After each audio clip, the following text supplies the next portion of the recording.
Yo, yo, yo. What is up, everybody? Welcome to the stream. This is the official Twitch affiliate stream.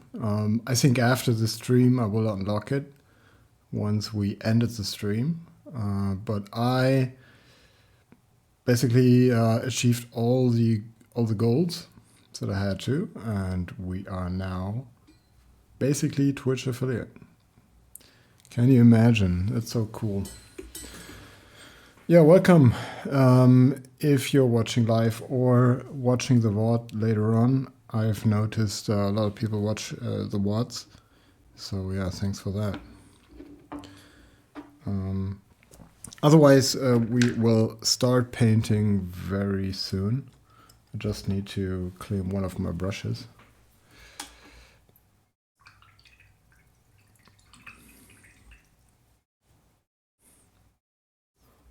Also, I need to change music in a second. Also, thank you so much for the congratulations.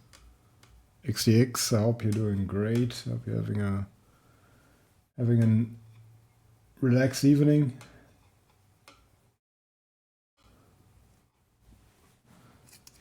One second. Let me change the music.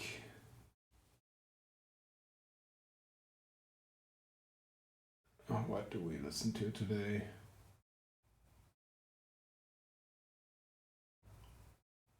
Let's do this. All right. Hi, Klasse 7. Klasse 7.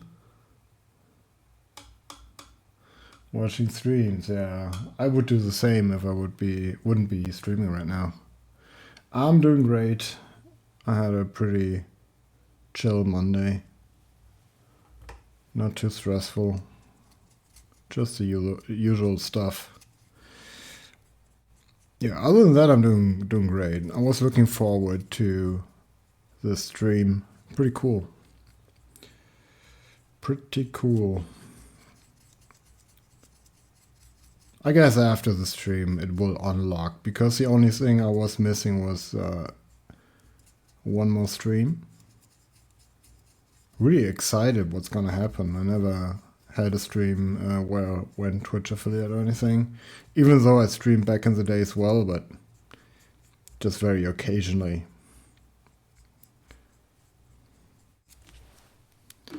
But yeah, welcome. Just cleaning my brush here.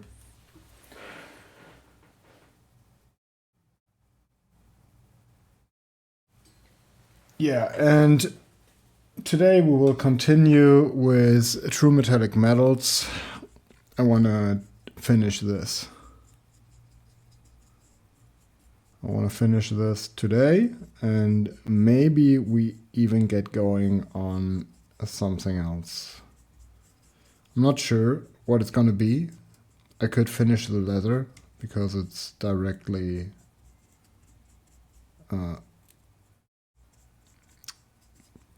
it's very close to all the metal parts, so I could do them next. But yeah, we should be good.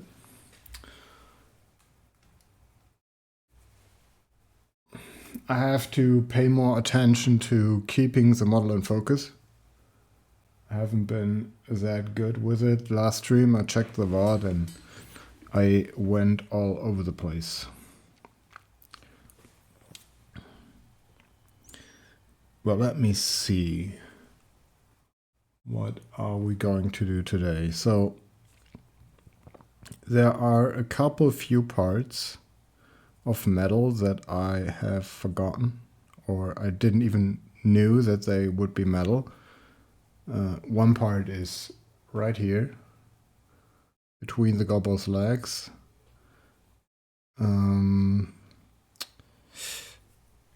Another bit would be behind his, or at the side of his hand. These little bits should be metal too. I didn't cover those. And then we also have the saw and the hook on his little rig there. But those I have to do after the white cloak. If I do them before, it's not gonna be pretty. And then also the little gobbo, he's holding a big syringe, and I need to re-base coat this. And also I forgot some parts because I want to do this first before I do the gobbo. Yeah, I think that's mostly it. We can add a little bit of metal to the little buckle here, a little belt buckle. But then we should be looking good. Also, the tip of his little injector glove needs to be base coated. So let's look for Lad Belcher. Sorry. Gotta give this a good shake. If you shake it really well, you get better coverage than just applying it right away. All the flakes will settle to the bottom. It seems pretty obvious, but that was a reason why I had really bad coverage for a while with metallics, because I couldn't really shake them well enough by hand. But since I have this vortex shaker, it helps a lot. And it's really fast, and I don't have to risk getting tendonitis from shaking all the time. I did that for a couple of years, and it wasn't fun. I actually developed wrist pain and stuff just because shaking paint pots all the time. Don't want to do that.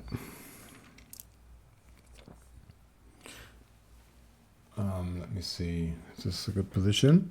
And now we start base coating. Oh, before we get into this, I want to dust the miniature off quickly, so we don't get any flakes or any dust into our base coat. Just roughly. It shouldn't be too dusty, but still. Want to make sure everything is nice and clean. And now we get into the base coat. Also, what I figured was, it was very dark yesterday. Let me see if I can bring this lamp a little closer, because I felt like everything was very dark yesterday. And we don't want it to be dark. I want you guys to see what I'm doing. Also, keeping things in frame. Okay. Just have to make sure I'm base coating the right part.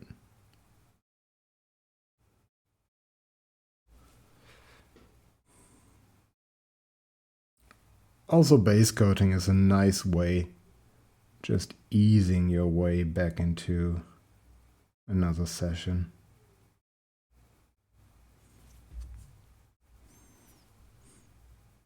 Where does this other side go? Oh, it's beneath his chin. So if you let me bring it a little bit closer. I don't know if you can see it really, but let me mark it real quick so you can see it better. Like, the other side of the syringe is under the little gobbo's chin.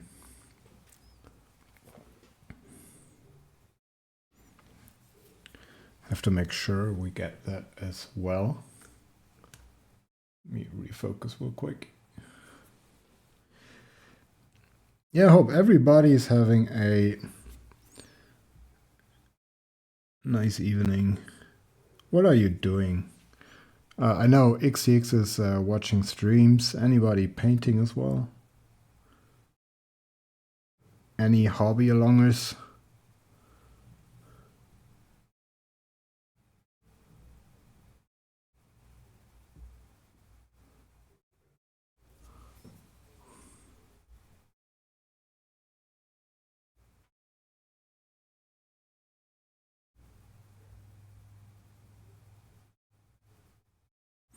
Oh, it's really hard to get to here.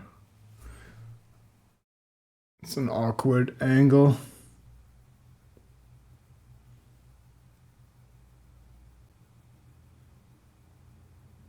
Have to be really careful. Sorry if you can't see this as well. Just making sure to cover it.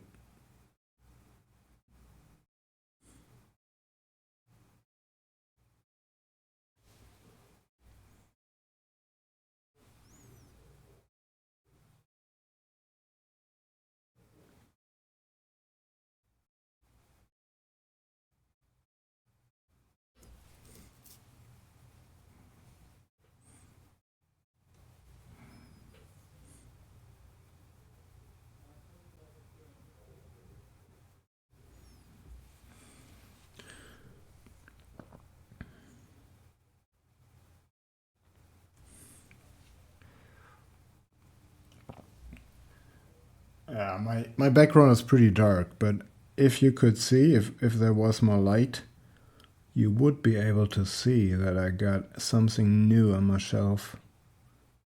I brought home today. It is one of the McFarland orcs I was talking about in one of my recent streams. I guess they're all recent. But yeah, I think like 1 or 2 streams ago I was talking about it. That's one of those artist proofs of a Big Mac, I think.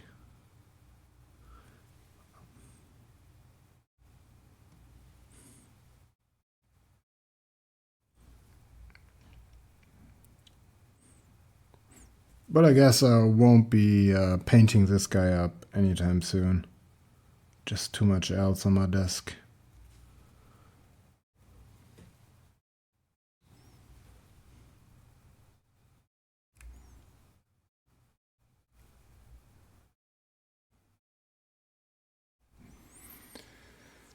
I'm already off frame again.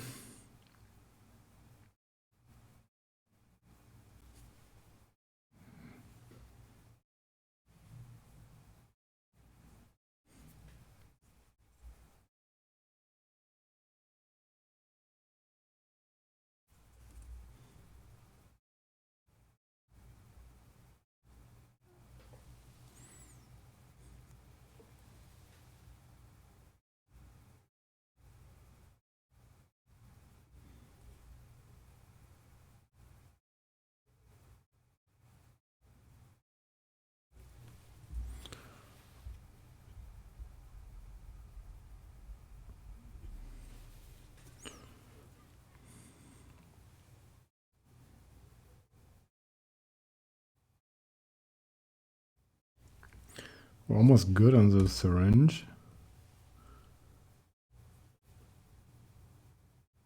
I just don't want to touch his skin. And the most dangerous time is always after you paint it and you retreat your brush kind of. And with that motion you hit other parts of the model. You really don't want to.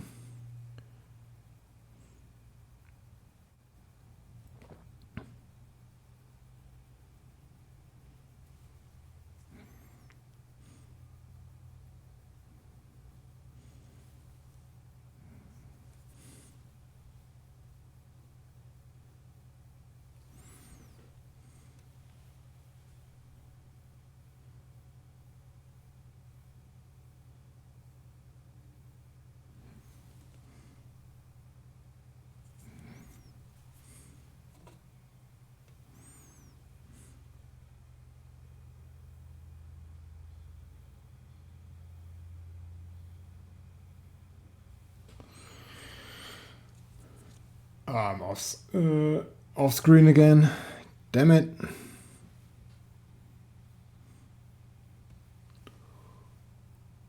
One push-up for every time I go off screen. What do you think, guys?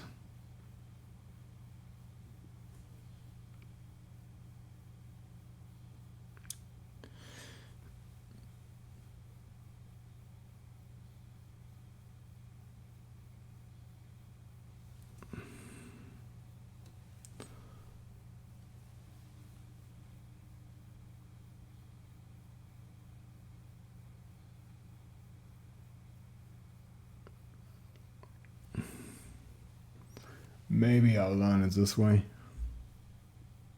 I don't know.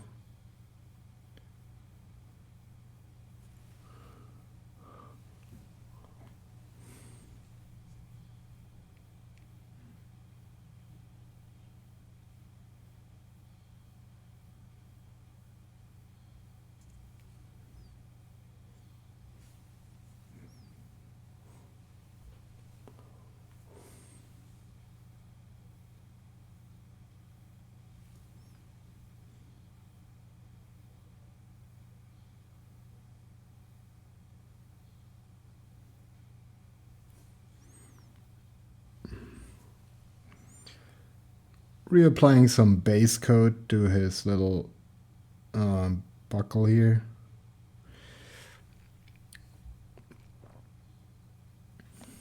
I think after that, apart from the stuff on his rig here, we should be fine. We should be good. And then we can do other fun stuff.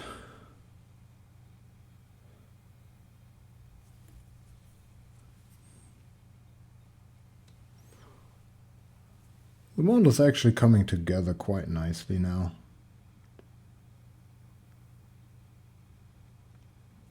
I was really unsure about these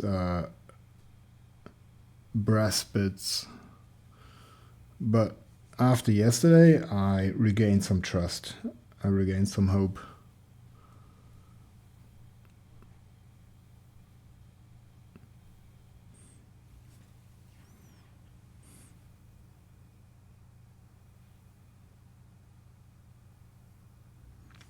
He has a piece of metal in his hands he's holding on to, so we have to kind of catch that too.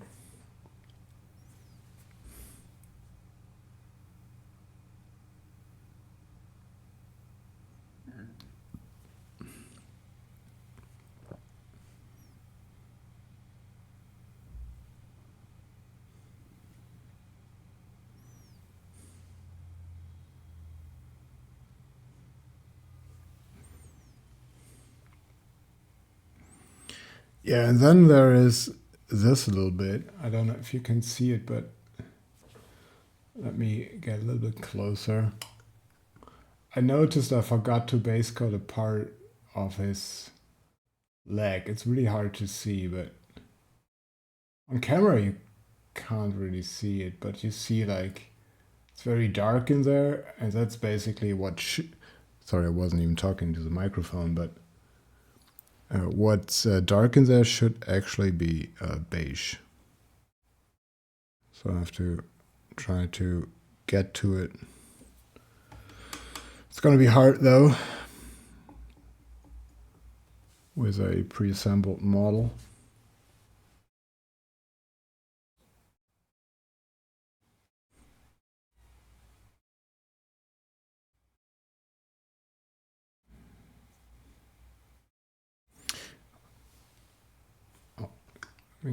Focus up a little bit. I'm not sure what to do about this part. It looks like there's just a rubber tube going right into this little canister, this little thingy. So I think I shouldn't be base coating it.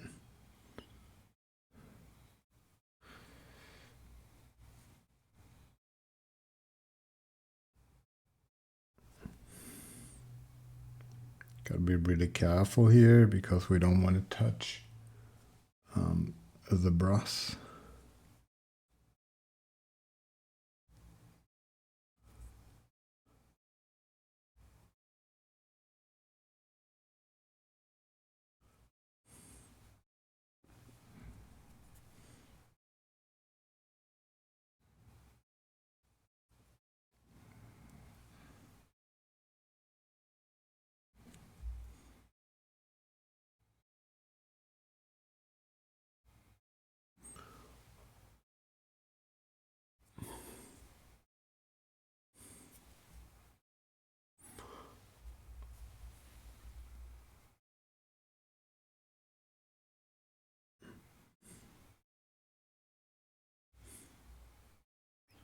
Catching every angle.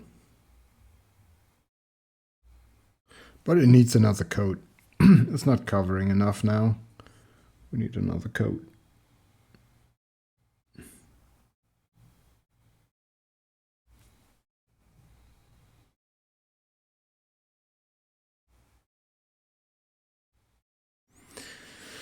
What else?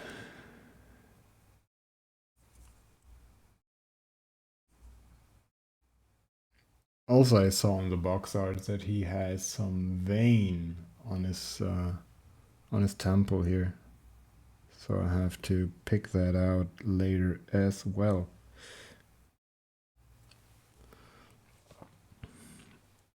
Another nasty spot here. Gotta be very careful.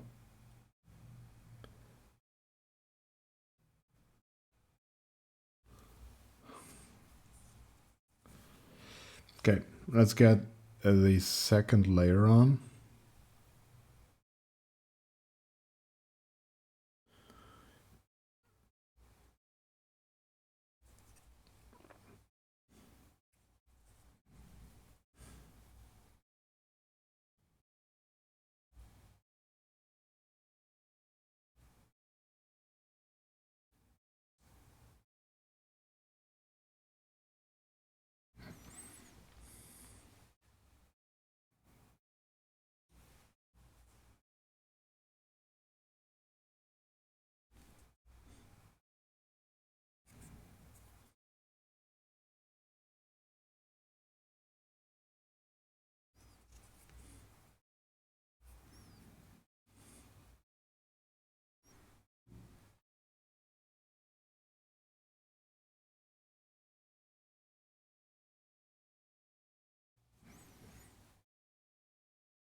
Don't forget these parts as well.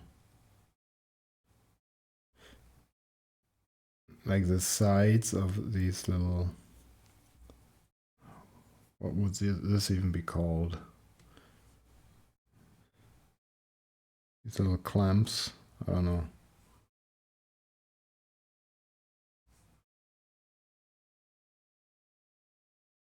Top side too.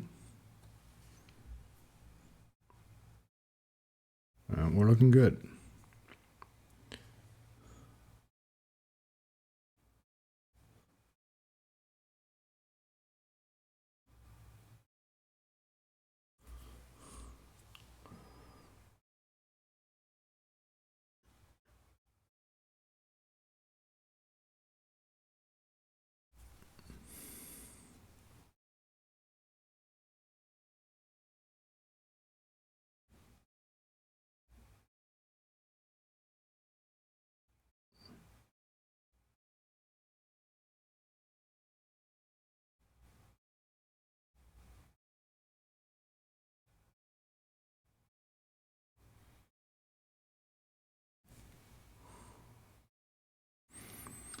Thinking about maybe smoothing some of these lines a little bit, especially on the syringes, because I want them to look a little bit more clean. When they look cleaner, I think they look more pointy and more sharp than when something looks very dirty and grimy. You immediately expect like a rough surface texture, and when it's more shiny, it looks more like it would penetrate and pierce through skin. That's at least my little interpretation.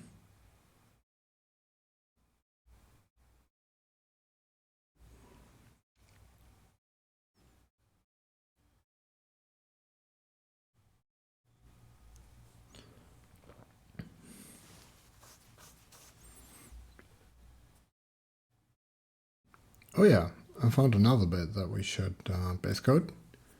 And that's these little steel stripes around this canister.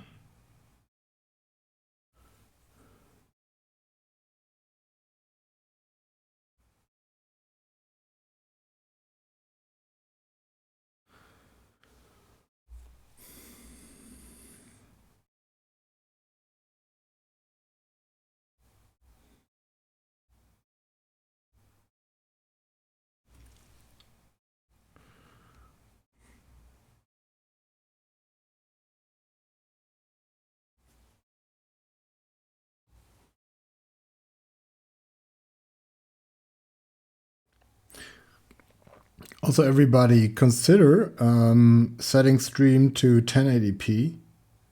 I had a realization yesterday because I was complaining about stream quality all the time. But then my quality was always set to 480p. And all of a sudden I saw that the quality is actually pretty good. It's actually not bad. Not as bad as I feared.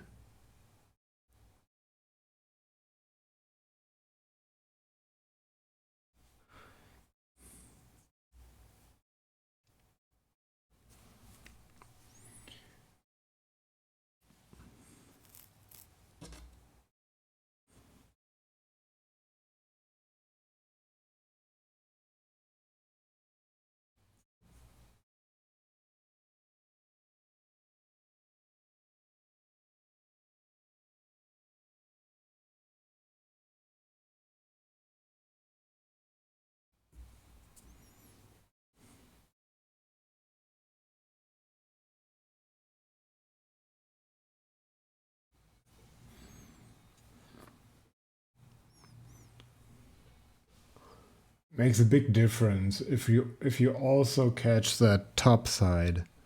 So if you look at it, the lower one doesn't have it yet, but the upper one has that additional base coat on the top edge. And it gives the entire metal way more volume. And I see people leave that out, and it's understandable because it costs more time and you need to be neat. But in my opinion, it is a very nice upgrade to the overall feel and volume of your miniature.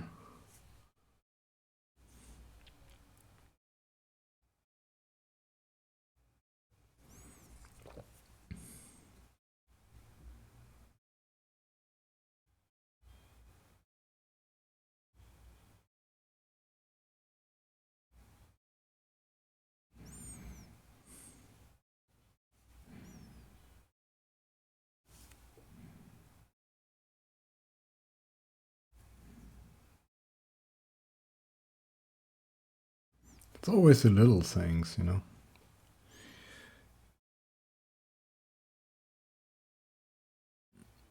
But everything takes time, so you have to decide what you want to spend your time on. And I can totally understand people having different priorities.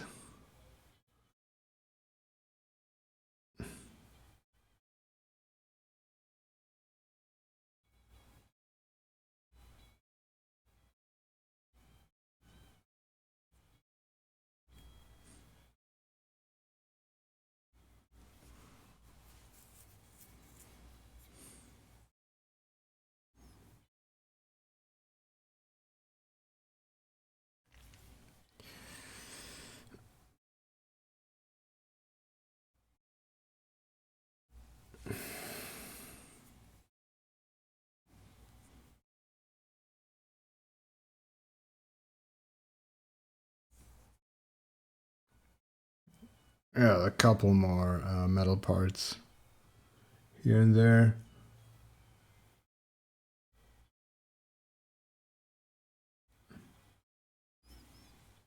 So easy to overlook.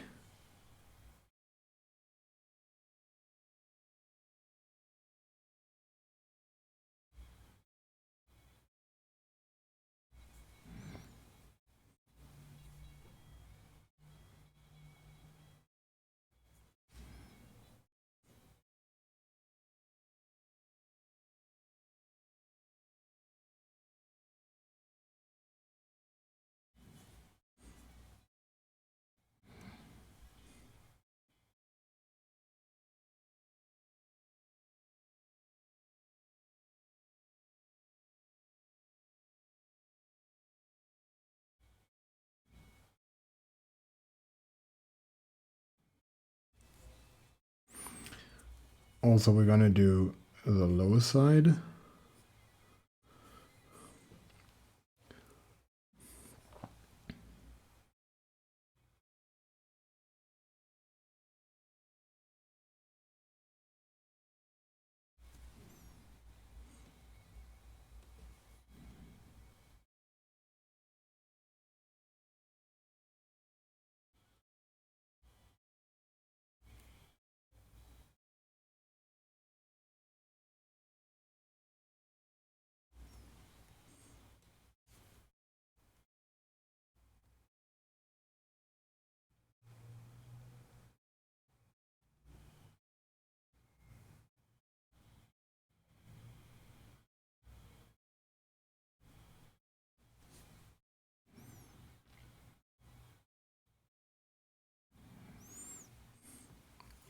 Kind of afraid touching the brass bits, but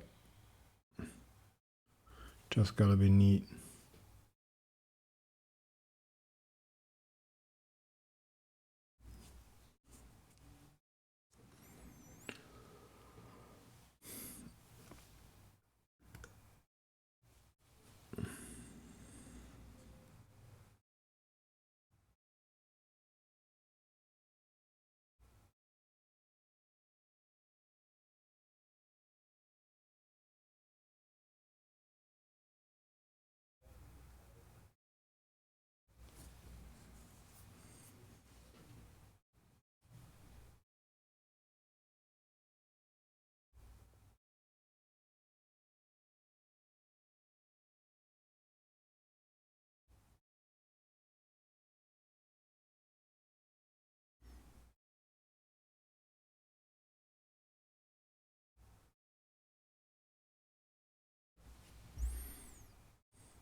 What's up, everybody?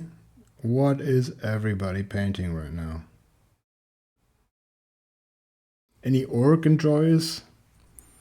Any orc enjoyers in chat? Or are you the homies?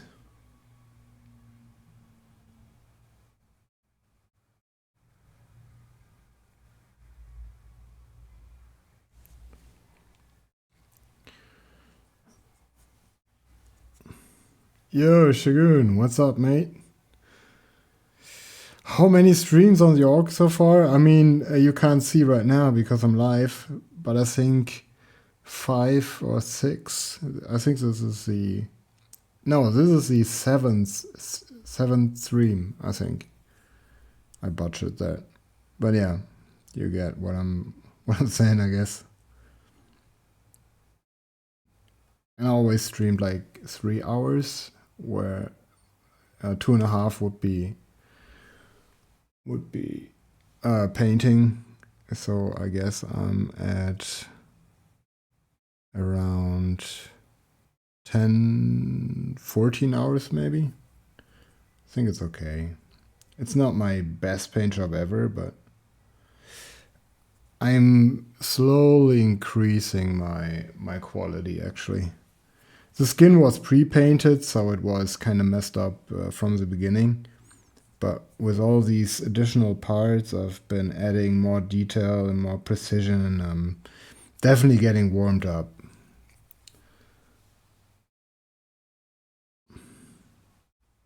Yeah, I adjusted a lot, a lot of stream settings. The quality should be way better now. If you set to 1080p quality, it should be pretty decent. Hope it is. But yeah, many thanks, Shogun. Man, your post is just still so impressive, even though it's the same Imperial Fists, but it's just such a good miniature, man.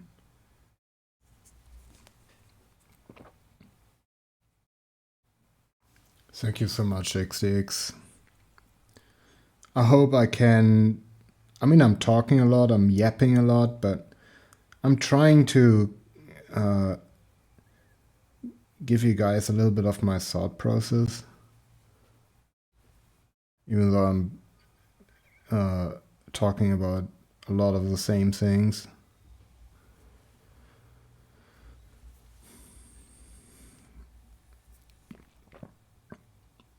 But yeah, Shogun, I don't know if you know, but today is my Twitch affiliate stream. So after today, I'm gonna be Twitch affiliate. I completed all my achievements, kind of. Cheers, man. Dude, all power to you, man. That thing is great. I can't wait for updates. As always. Will always be something I'm looking for, man. You posting new paint jobs.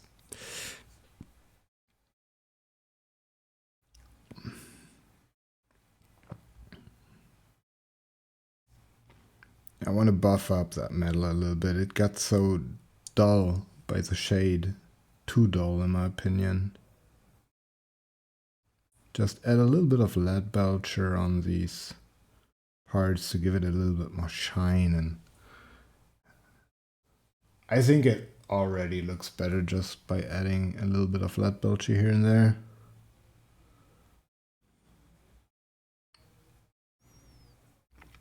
Especially on those rounder objects. Like on top of this piece.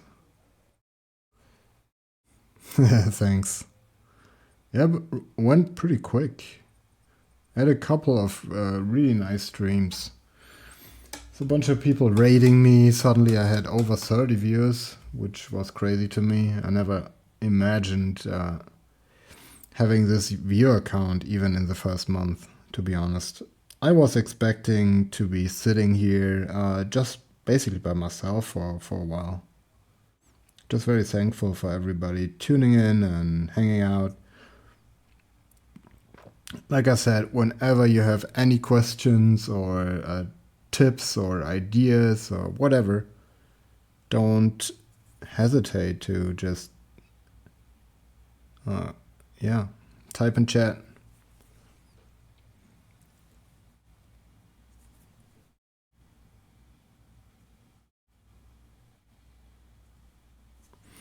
Yeah, we got those buckles as well. I missed last time.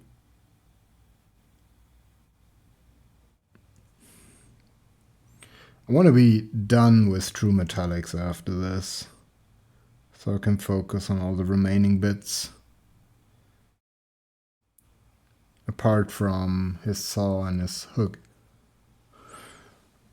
That has to be done last.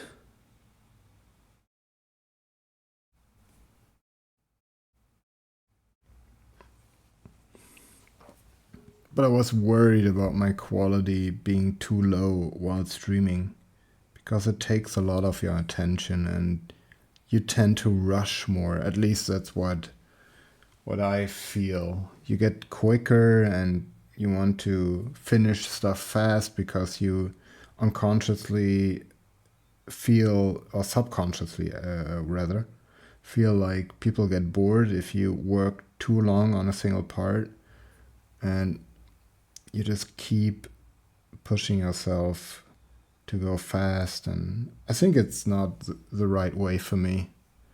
I think I should take my sweet time.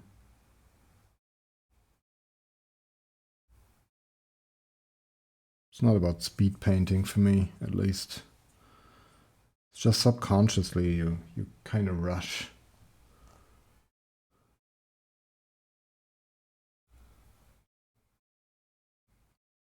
You feel some sense of urgency.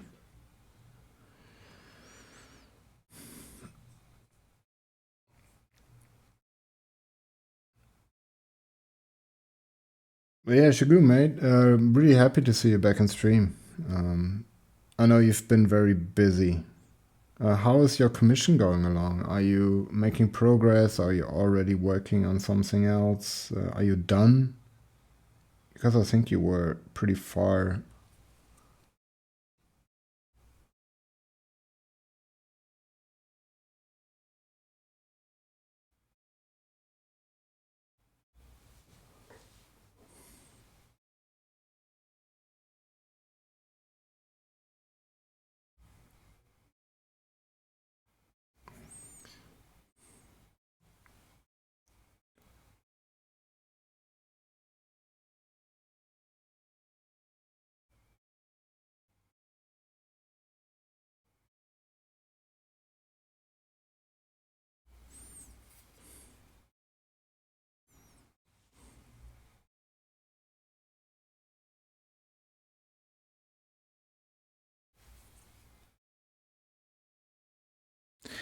I'm wondering between those metal buckles or whatever, I think there should be skin. I think you should still see his back between there, and that would suck for me right now.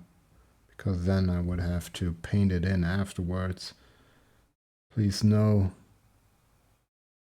Please tell me that this is not true.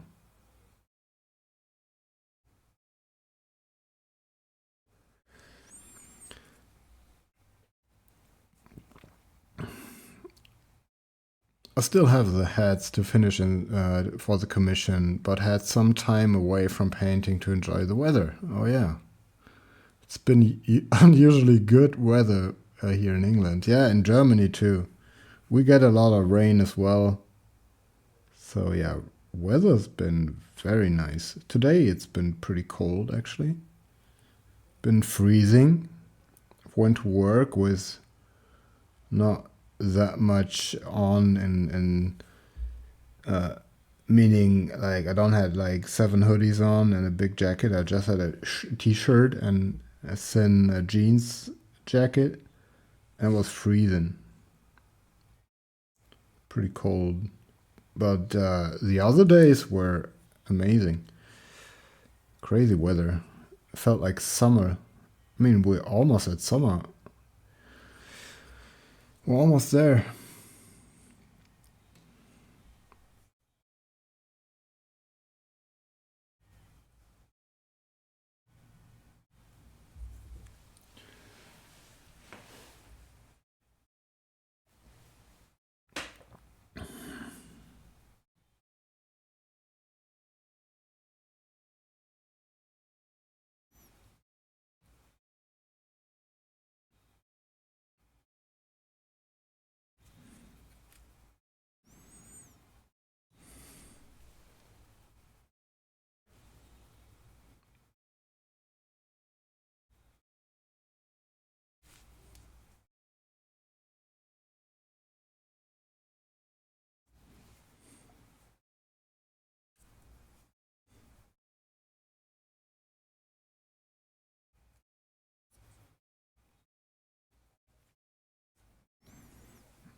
Can't wait to see these hats, man. When you're done, when you're finished, man, I would love to see them. Love, love, love to see them.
This week. Yeah, take your time for sure, but I'm stoked, man. Whenever you're ready, dude, you got somebody who would love to see him.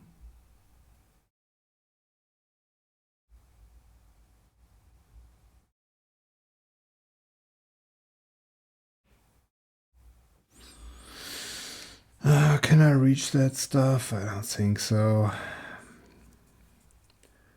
I'm not even gonna try to get in there. It's not worth it. I'm gonna destroy more than I can actually do. There's another part that I can reach, but after that I think I'm gonna yield here. If I go in there, I can start mixing up the greens again.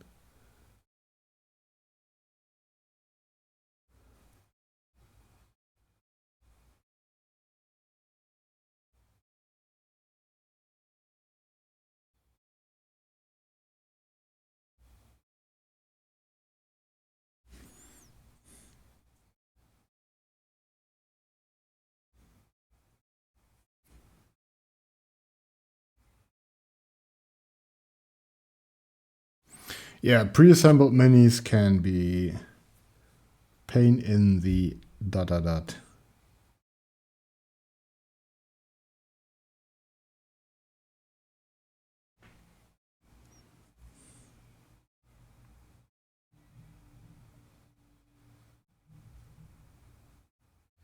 Yeah, there's some skin between those things.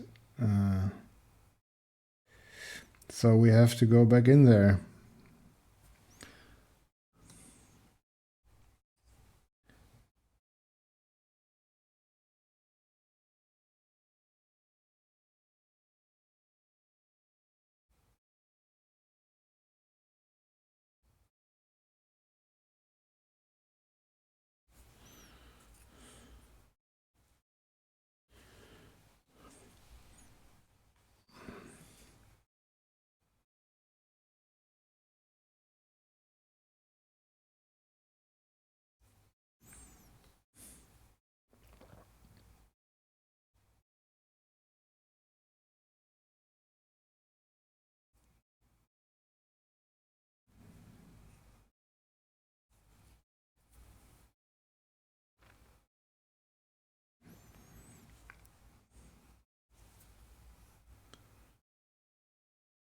Yeah, sometimes I feel it's always worth taking more time. Because in the end, if I rush something, I look at it and I'm like, I could have spent more time on this. Or if I go fast on the first model and I take more time on the second and it just looks much better and I'm already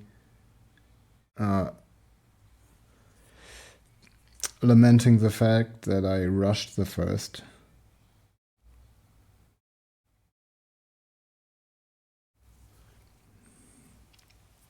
For me, it almost never pays off to be as fast as possible.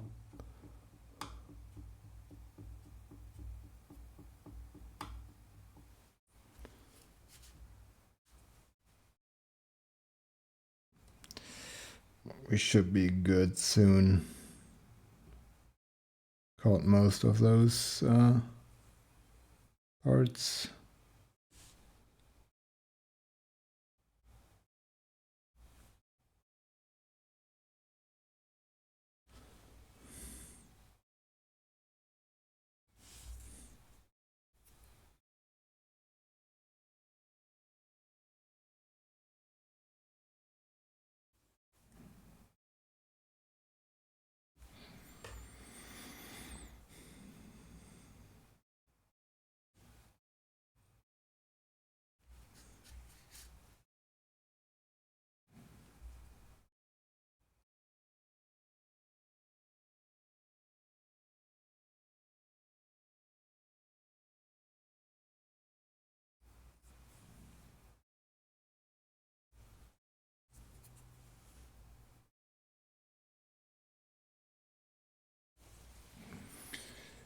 Yep.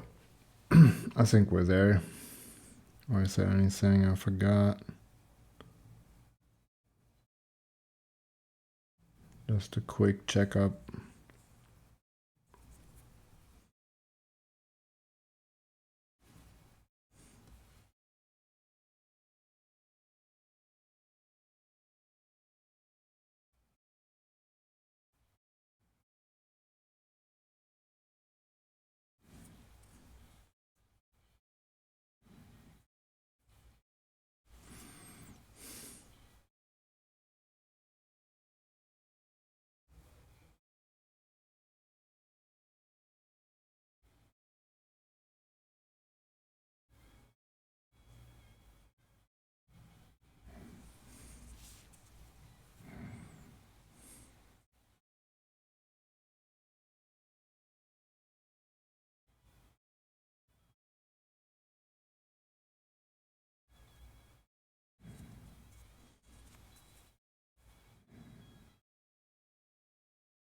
It's very sloppy here.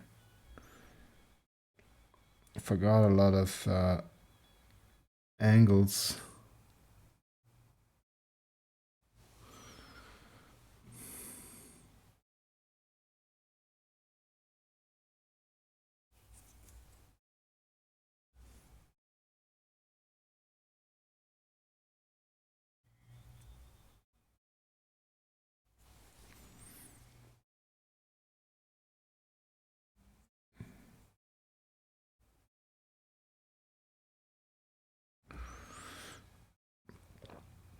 I think we got most of it.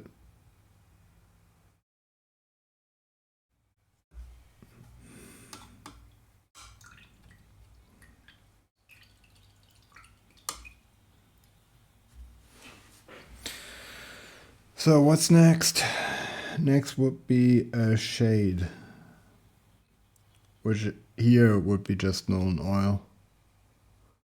Keep it clean.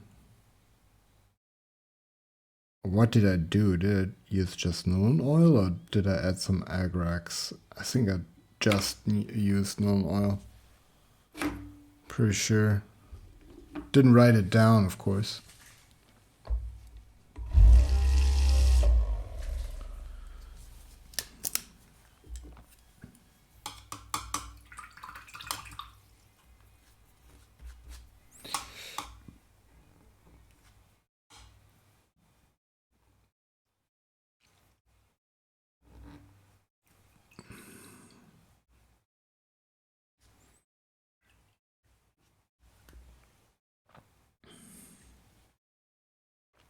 Running out of space already. We don't need that much.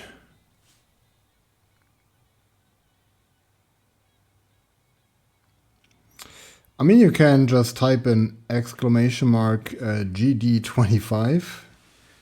I am not even sure what I typed in there anymore, but it should say that I'm gonna paint Scarbrand.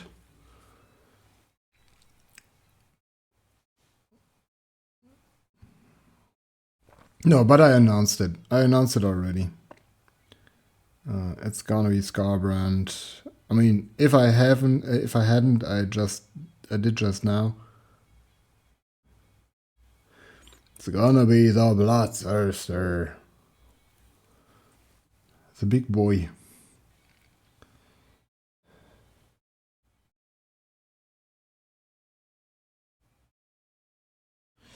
And it's gonna be the biggest model I ever painted. In addition to being the first Golden Demon ever. Pretty exciting stuff.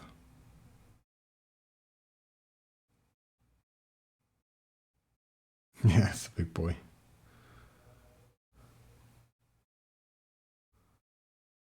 Yeah, maybe a third entry I typed in there. Not sure if that's gonna happen, but who knows. I still have that Black Templar Terminator. I could just take this thing and bring it to Golden Demon. Even though it's not my current level, I guess. It's not really representing what I can do right now, but it's still pretty neat.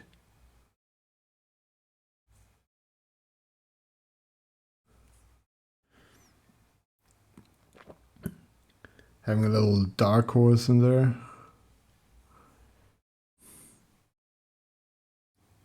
I even brought it home. I can show it later on stream. I brought it home the other day. I had it in the store in a cabinet, just sitting there with a bunch of other miniatures. It was totally in the worst spot ever.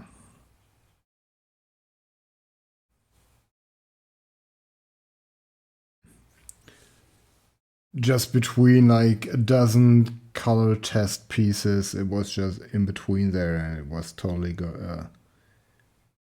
I didn't like it being there.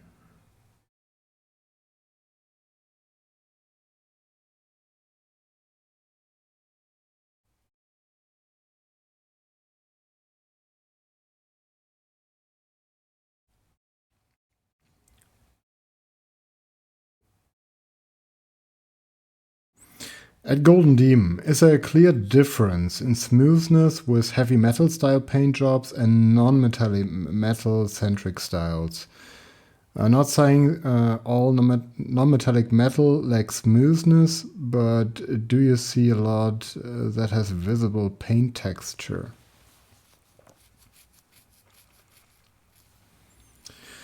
Hard to say, actually, to be honest, because it depends on the model. Sometimes you have a model that just has very little metal on it, and then you have some models that have more.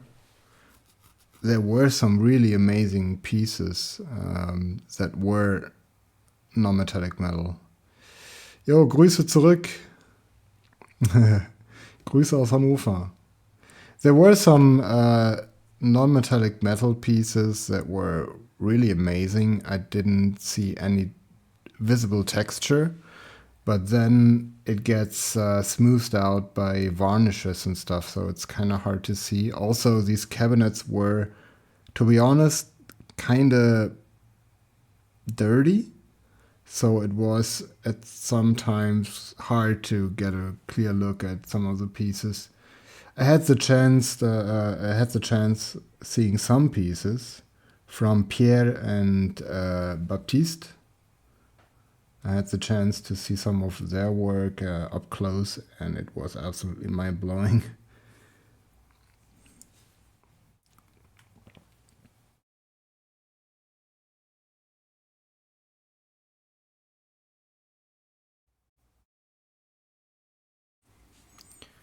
These were amazing. But in general, kind of hard to say. most people think that true metallic metal is easy, but I think it can be very hard. Even I messed it up on my land speeder. Like, there's some pooling going on that shouldn't be there and stuff. It's kind of hard to control. I'm getting better at it.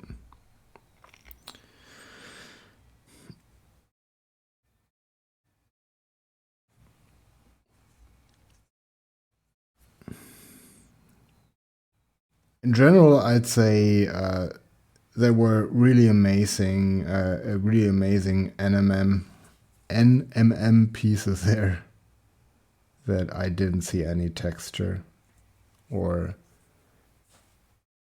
any bad painting technique or anything like that. The top pieces were just top notch, to be honest.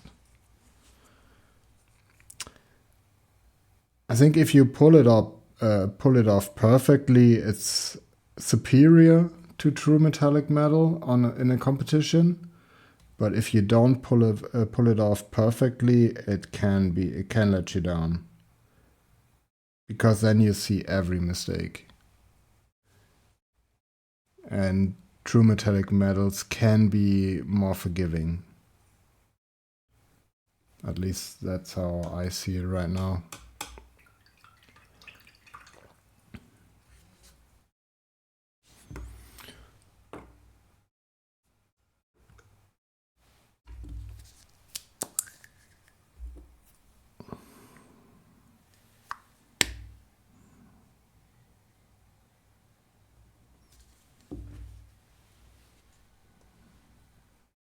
I would never take out washes with a brush out of my paint pot if this wouldn't be or wasn't one of my very old used up brushes.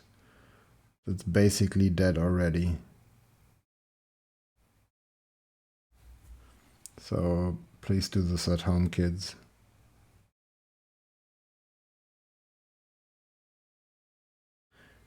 Don't do this at home.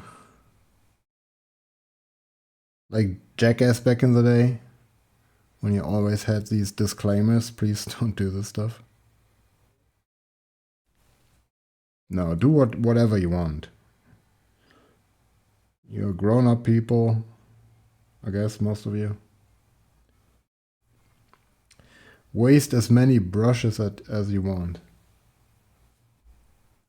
Sorry, I'm totally out of focus here.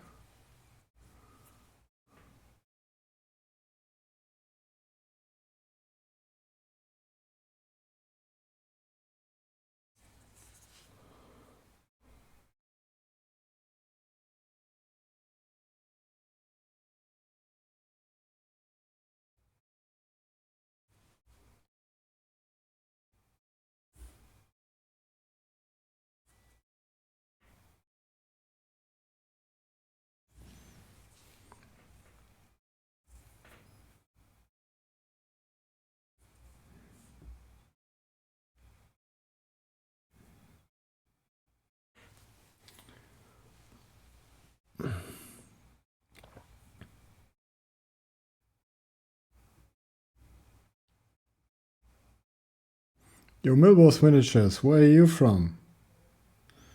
Where are you located?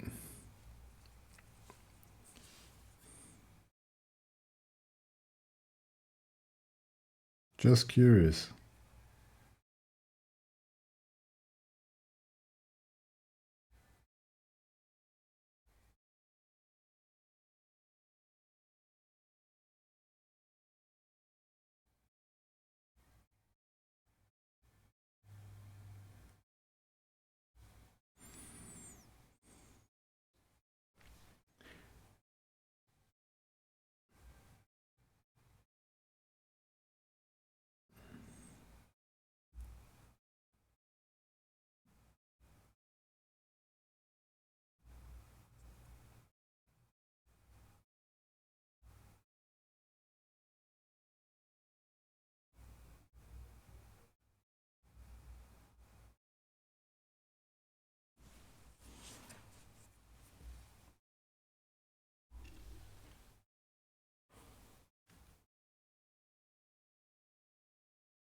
Oh yeah, take that doggy for a walk.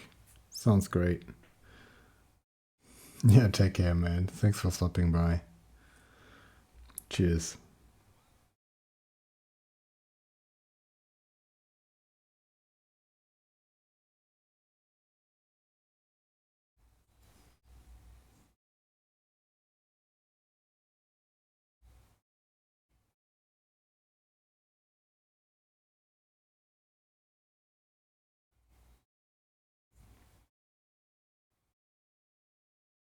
I didn't know you had your models displayed at Warhammer World, man. That's cool. Oh, Jena. Oh, yeah, gotcha.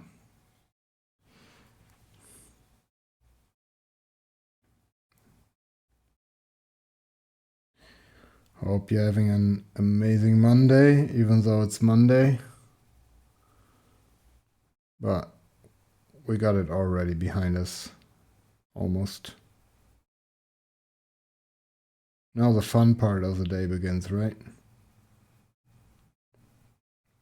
Except you have to go to work now.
Correct some of my mistakes.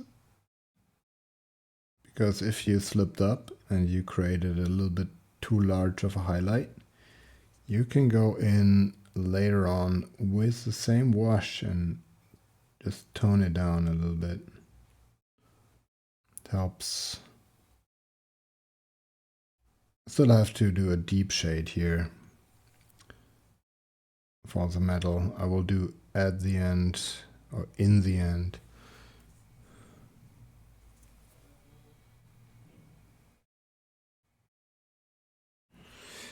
Yeah, right now it feels like not too much is happening. I'm just picking out little parts, but it's gonna be very important for the final paint job that we pick out all those details.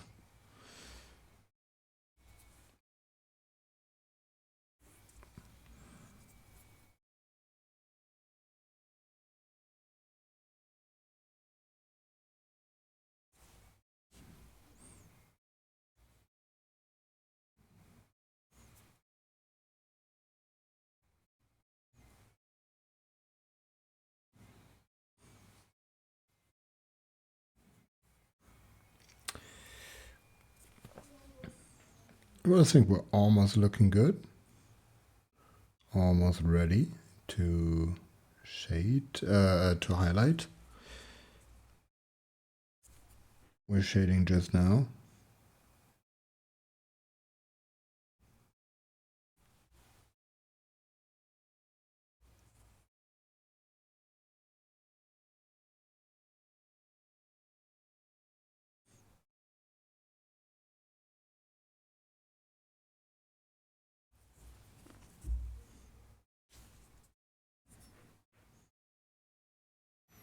But I think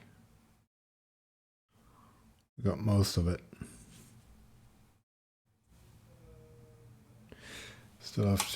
I still forgot something here. On its little goggles, the backside of it isn't fully base coated. I have to add some metallic there.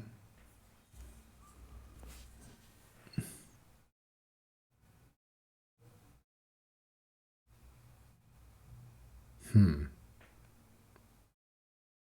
goes even deeper here. Didn't base coat the entire thing. Lazy me.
Gotta be very careful here.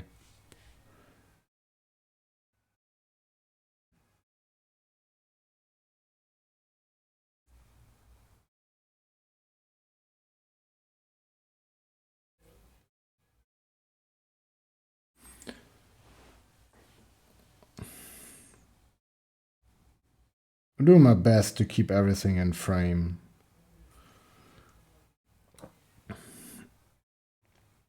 I was really bad at this last stream. I was constantly out of frame. I had a couple of ideas. There are different methods to help with it. One would be doing push-up for every time I go out of frame. Another possibility would be to just remember it. And another possibility would be adding some markings on my cutting mat, maybe. But they would have to be flexible. So if I move my camera at some point, I should be able to adjust that. Oh yeah, good evening, Lag Metal. What's up, mate? Long time no see. I didn't convert him so far, Scarbrand that is. But I have some rather crazy ideas for his base.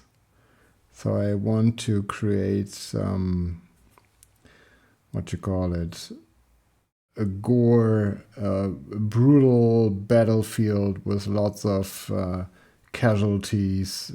I bought a box of Free Company militia, and I want to slice them up and use a lot of green stuff and milliput to just have them spread all over the base in bits and pieces.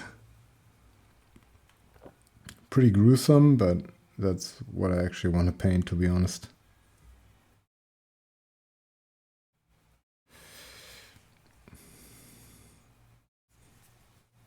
How you doing, man? Glad to see you. What have you been working on lately? Any plans for Golden Demon? Sorry, I didn't really check Instagram too much lately. I've been kinda low profile.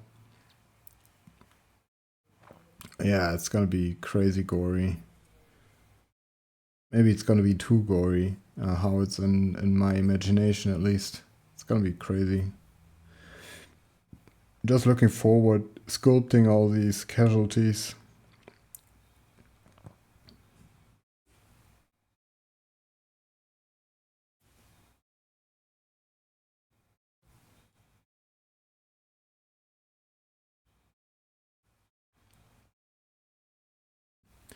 But I think we're good on the base coats now. I pray we're good.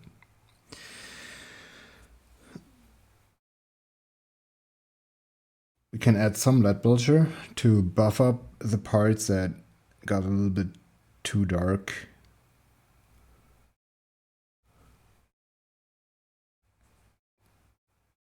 Add some volume.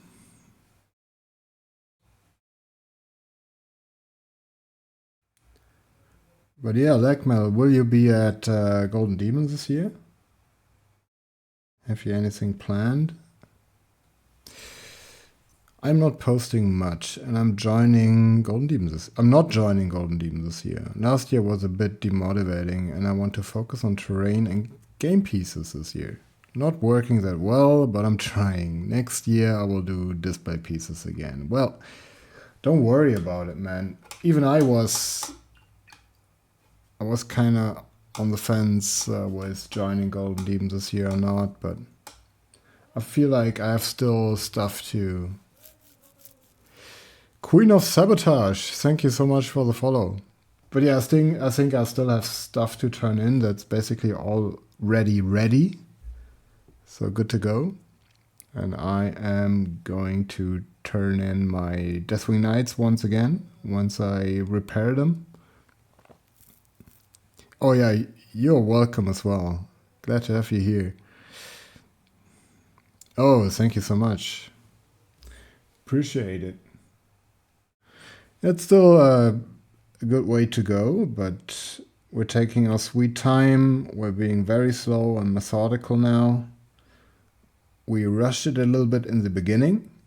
To clarify, this is a warm-up piece before I begin my actual Golden Demon entry.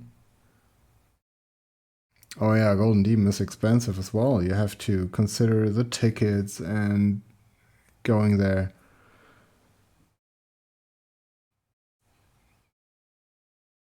No, it's no problem. Just don't worry. Nice to have you here for a minute. Yeah, come back anytime you want. Wish you a very pleasant and relaxed Monday evening. Cheers. But yeah, Golden Demon is really expensive if you count it all up. I was lucky I was there with my... basically, I was at work, so I could save some money for the hotel. But then again, my family lives really close to Essen, so I could also just stay there and just take the train to go there.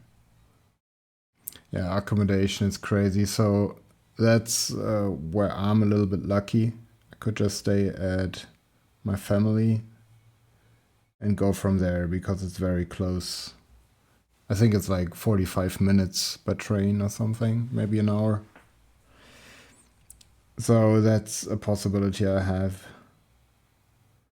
I mean, if you would want to go and it's just about that, I could arrange something maybe, if it's only about accommodation. But don't worry, man. Just are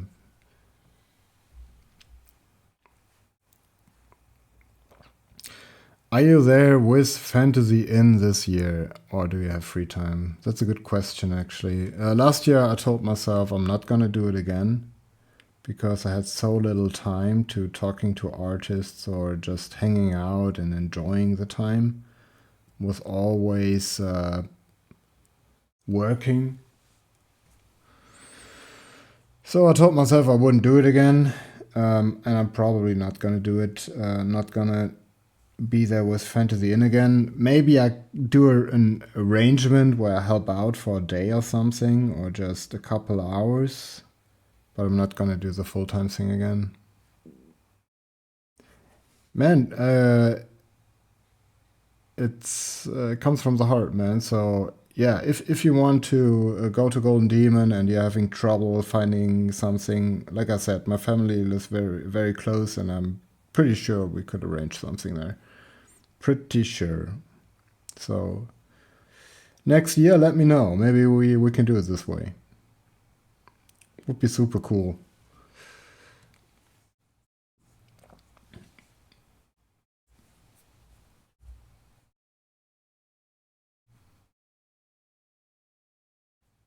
If it's gonna be in Essen next year, nobody knows. But I feel like they like the venue and the place overall, so they might be back there again. Gonna see. Yeah, that's another thing. I'm not sure how many times I will go back. And if it's gonna be in France or somewhere else, it's way more unlikely that I will go. Because I don't like traveling too much, to be honest. I like being at home painting miniatures, playing video games, and I'm this kind of guy.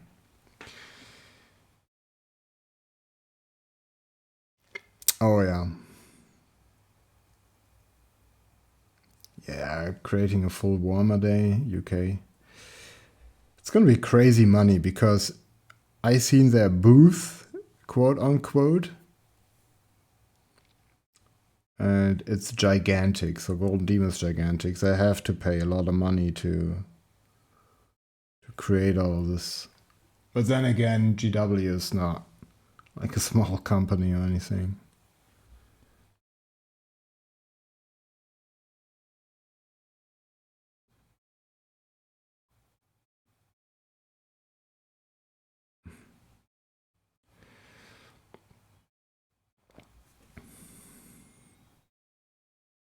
It's all about the money. But I mean, fairs earn you money. You know, it creates a lot of fuzz in the community. Everybody's talking about it, and it's very good marketing. So it may cost a bunch of money, but to remain viable in this whole hobby universe, you got to present yourself as often as possible.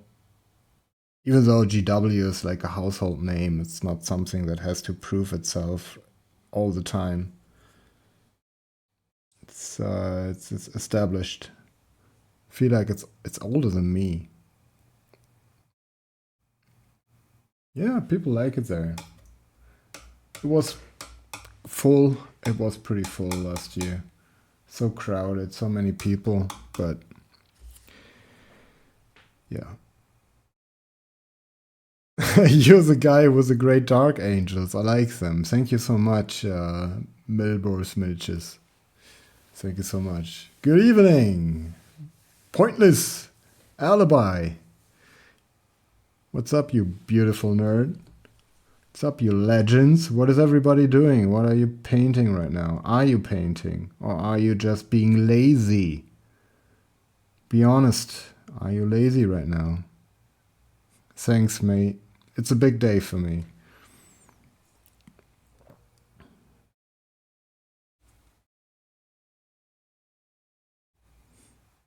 Sorry for calling everybody out if you're just chilling. Just relax. Don't even care what I say. I'm just being dumb. Being a little dummy. A little silly. Okay, I'm just kind of picking around here. I feel like we're almost done. So the only thing left would be highlights.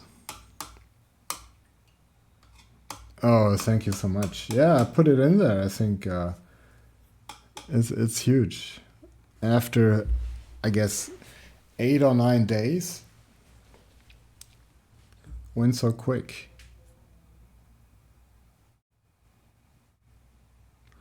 Oh, the SMC, yeah, in the Netherlands. I wish you the best of luck. I wish you a very nice competition there. Very nice event. A lot of people going there. I had people asking me to go as well, but yeah, I don't know if this will overload my little brain. Because just thinking about Golden Demon makes my head buzz already. But I salute you, man. Best of luck. By the way, if you want to share your current projects or you even like to get some feedback from me, I got a Discord server. If you scroll down, you will see the link. There is a channel in there that's called Live Review. And you can post your stuff in there if you want feedback. So I'm gonna start it very soon because people didn't use it so far. But if you post in there, I'm gonna take a look. Oh damn! Yeah, I just unmodded my bot. That's the right way to say it, because it started banning people again. I really have to take a close look at Nightbot. He is being up to some shenanigans. But otherwise, if you scroll down, there is a About Me page called Follow Me. And I think there's a Discord link as well. Otherwise, let me just post it in chat real quick. Give me 1 sec. It's gonna be real quick. Invite people. No limits.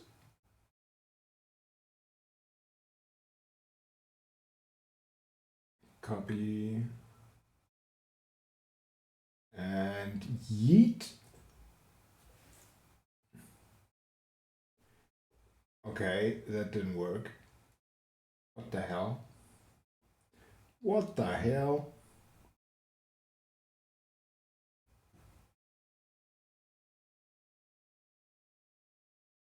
Why doesn't he do it?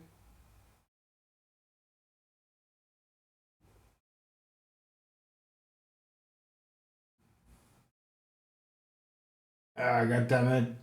It doesn't let me do it. For some reason it just copies some text.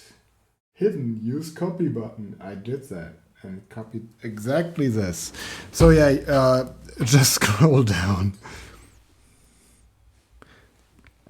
Have one of you as your, yeah, I should actually, because all my mods that I modded so far are doing some nicer things. Would you want to be mod? Pointless? Or would that be too much accountability? You don't have to do anything. If you want to be mod, I would mod you. And you don't have to do anything.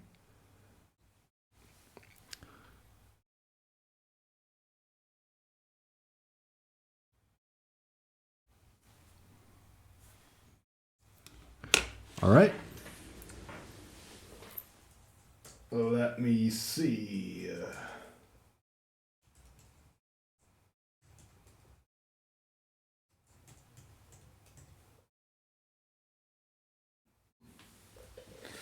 Congratulations. You're a mod now.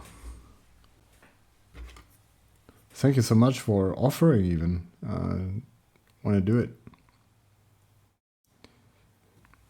But yeah, I've seen you around a couple times now. I think you're a nice guy. Let's do it. Cheers.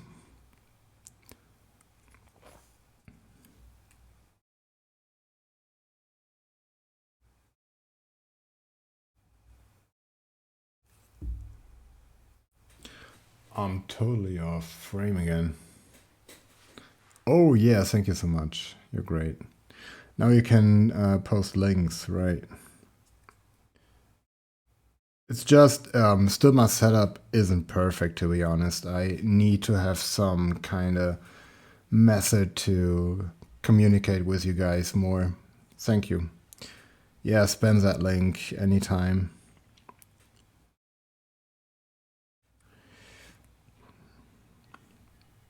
Cheers again, brother. I really appreciate it. I've been getting some really wholesome support. Like a lot of people offering help, and it's just been a blast so far. Really nice community too. Just lovely.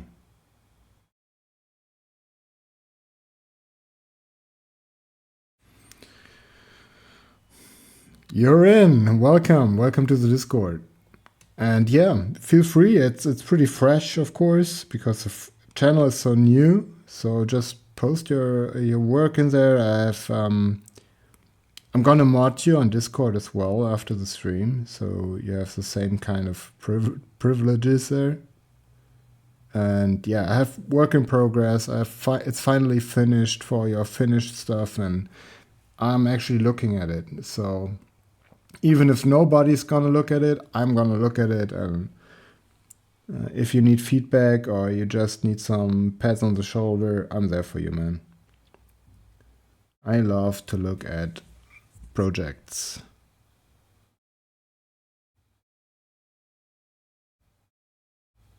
And I always like to offer advice that seems so ivory tower-esque, but in a productive way, like in a constructive way. I like to offer help. People help me, so I like to give back.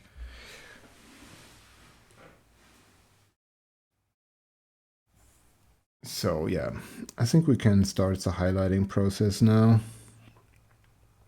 We buffed it up a little bit here and there where it got a little bit too dark. That's a good point to start highlighting. By the way, welcome everybody. Welcome all the new people in the stream. Hope you're having a relaxed evening. We're gonna start to highlight all the metal bits I forgot to catch. Where's my... there it is. So what I like to use is this very messed up bottle of metal color, aluminium. I think you can also get this in silver. But I'm gonna use aluminium because that's what I have. Otherwise I would be using silver. Just so you know. But it is what it is.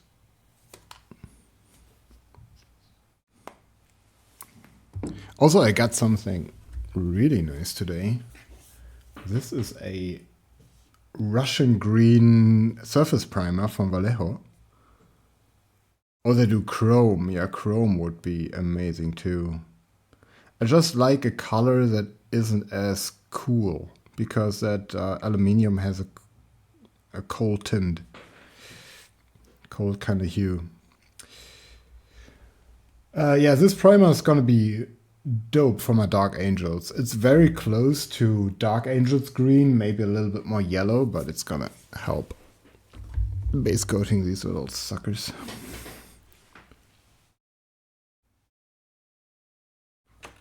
Yeah, it's so great, isn't it? It has such a great coverage and just amazing stuff. To me, it was a revolution to my true metallic metal game. Before I was highlighting with Stormhust Silver, and it was not like that. It was not like it is now. Now we're chilling. Am I in frame? Kinda. Let me focus up again, and then we get to highlighting the stuff. Maybe I should have cleaned my brush before. Let's see how well it still paints.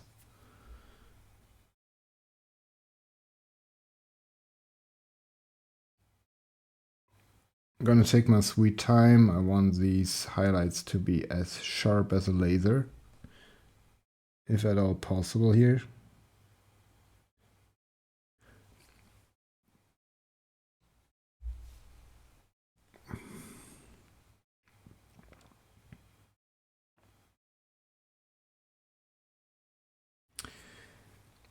I figured my entire room is a little bit too dark.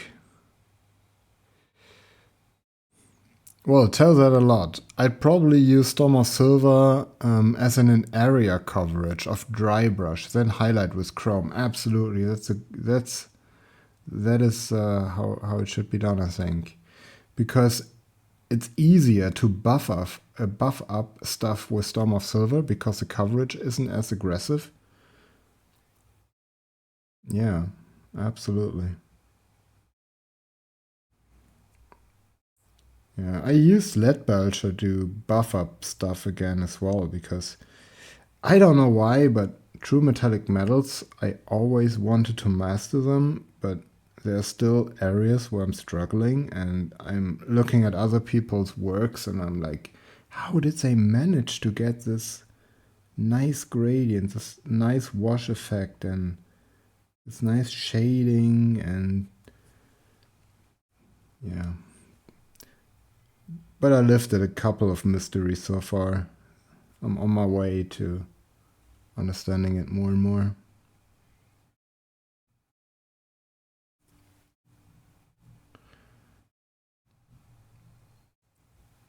What was I gonna say? Yeah, my room is really dark. I mean, you can see it on... let me pull it up again.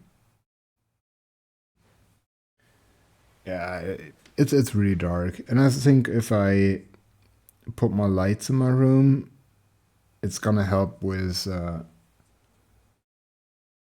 visibility of the stream as well, because it's kind of dark in the shadows and I want better lighting. By the way, I ordered a new desk today. A huge one that you can just size adjust. One of those, what's that called? Height adjustable tables. And it's larger. It's gonna be way more space for me.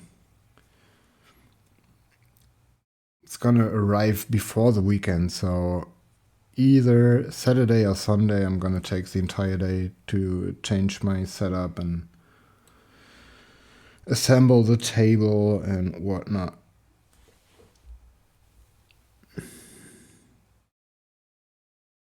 I'm working on a very cheap IKEA table I bought like 6 years ago. That's standing on some plastic razors,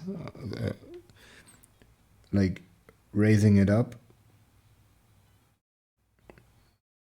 Like some little plastic feet to get it higher, because I'm quite tall. And standard size usually isn't enough for me.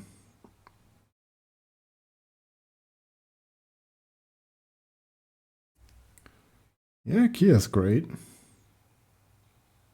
Yeah, it is great, but the table is very small. It's kind of small-ish. And it's very, if you can see that, if I shake it a little bit, everything starts shaking. So it's not as robust, but it's not like an actual table. It was a piece of bamboo, like a big board, and I bought 4 feet.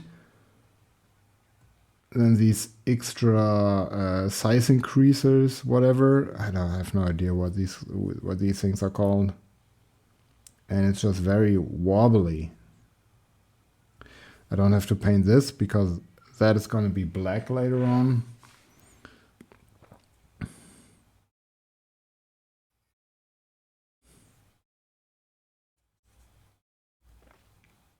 Yeah, I don't have to paint this. It's going to be black later on as well. I base coated a bunch of stuff.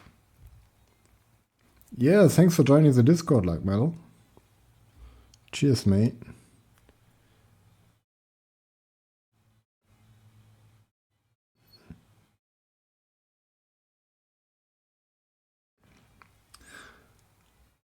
Another viewer and a mod of mine, he's called Schmutzli. He posted some very nice orcs in there. In my Discord already. I really like his miniatures and his color choices. Really cool.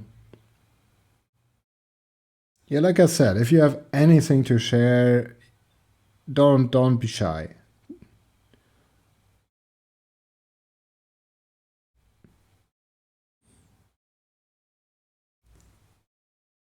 Why doesn't it? I think I have to wash my brush after this. It's not flowing off the brush like I wanted to.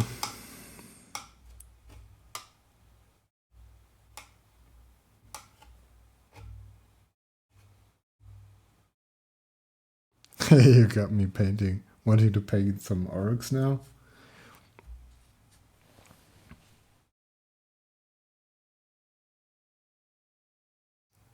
Wow. Black metal is crazy. Globe on the street. He just checked on eBay and found out it's 700 bucks. Holy hell.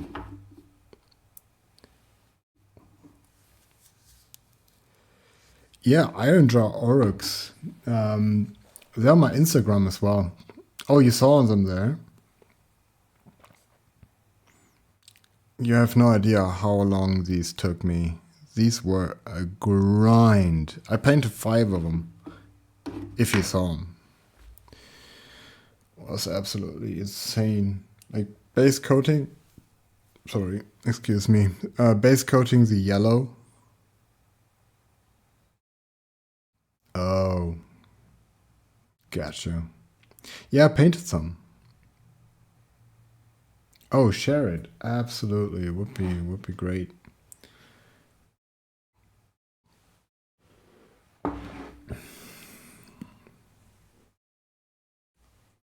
Yeah, I need to clean my brush real quick.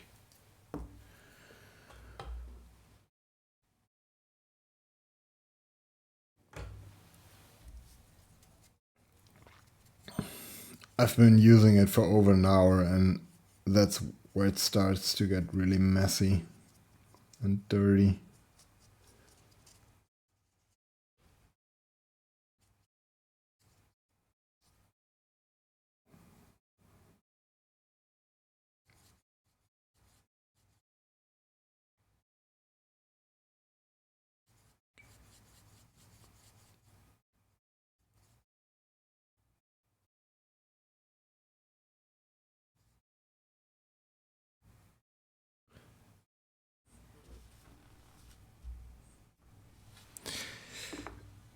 Yeah, that should be better. Should help.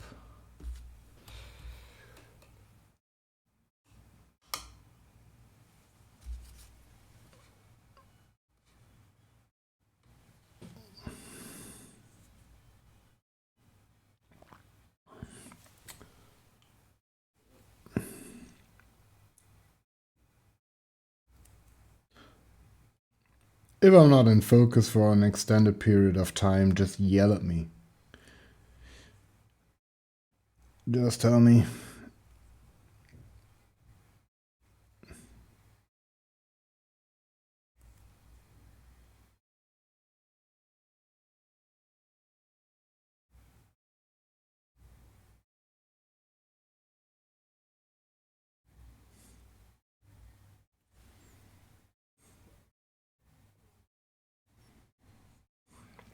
But yeah, looking forward to your iron draw.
Might be a little hard to see.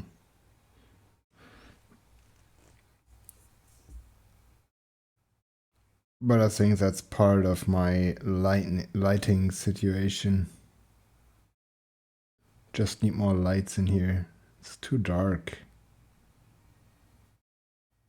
But I was looking at these big studio lights, and they eat money, man. Like, they're all the worst energy rating, efficiency rating, and I want something that you can leave on for hours and hours and doesn't cook your room because it gets so hot and stuff, especially in summer.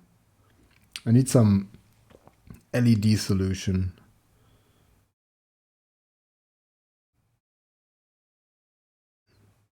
Maybe I just need a super bright light on my ceiling.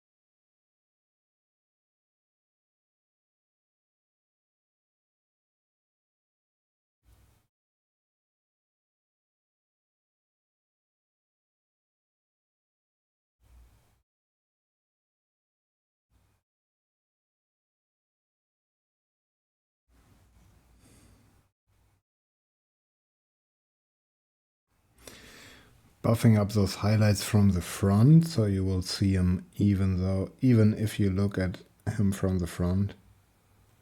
Because sometimes you catch these highlights from the top and all of a sudden they're invisible once you change the angle.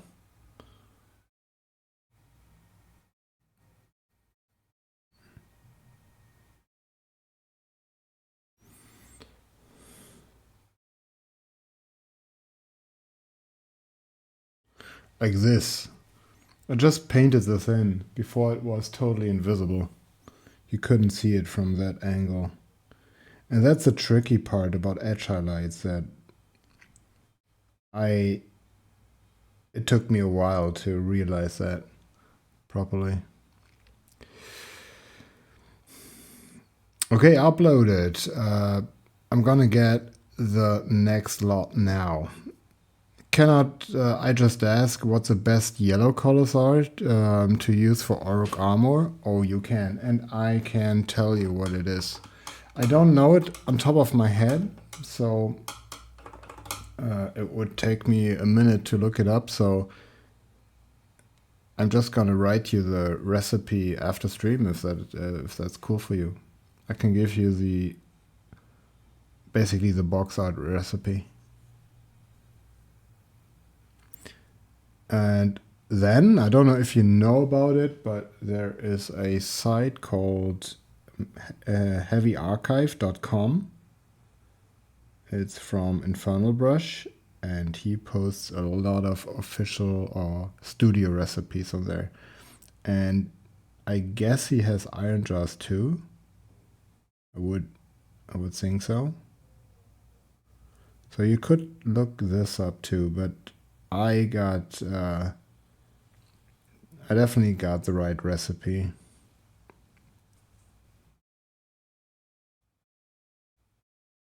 But it's very tedious, I have to warn you. If I can recommend anything, I would recommend airbrushing the base coat, if you have the possibility. Because base coating Avalanche Sunset is not nice. It's painting with orange juice.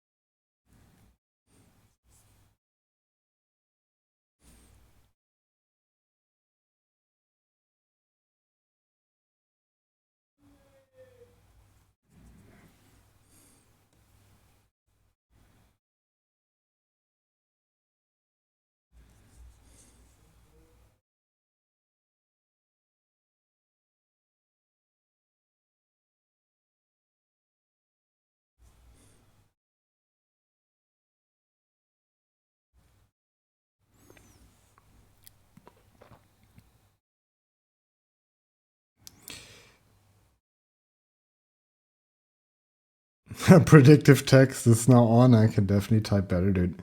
When I type on my phone or even on keyboard, man, I type together some stuff sometimes.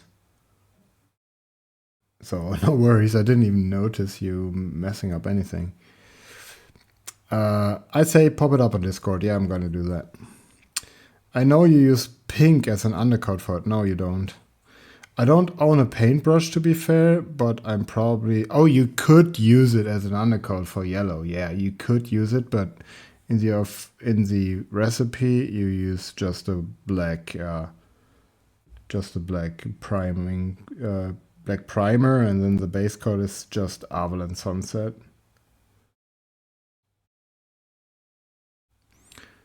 And then everything is about the soft shading and, yeah, the highlight, I guess.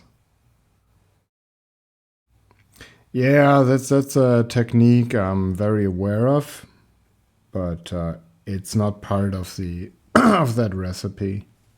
You could do it, of course. You could do that totally. But what I want to say is the studio didn't use pink in any way, shape, or form for that yellow. But it works really well if you do as well. Yeah, it gives a warmer tone. Also, it covers better, so you don't need as many coats. And it works really well. It's very nice for yellow. Just this recipe, the studio didn't use it in this case. It's the only thing that I know. Yeah, use it, man. Totally. It works really well. I have a colleague at work that uses this technique a lot, and it looks amazing. I'm still gonna give you the recipe, so maybe you find some other useful information in there.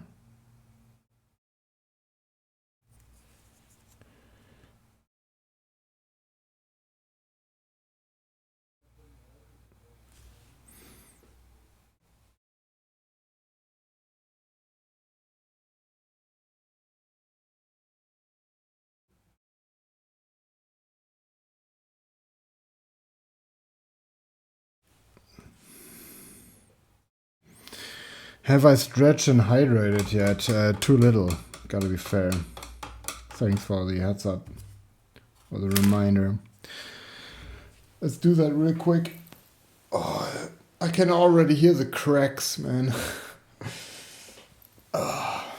Especially after an entire day of work and sitting all day.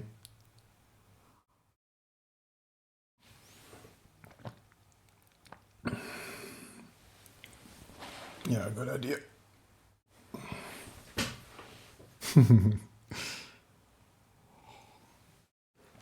Yeah, I appreciate that. Because when you're streaming, you also tend to just go hard and don't take any breaks because you don't want to have awkward silence going on where you just... But still, you have to think about yourself and make sure you stretch and hydrate, like you said.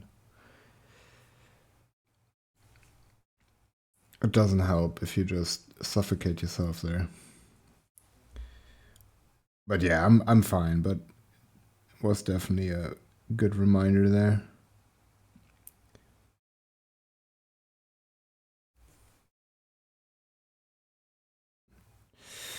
Okay, let me see what we are still missing. A lot on the inside. Outside looks okay-ish. Still want to add some more definition to this outer edge. It doesn't really show from the side.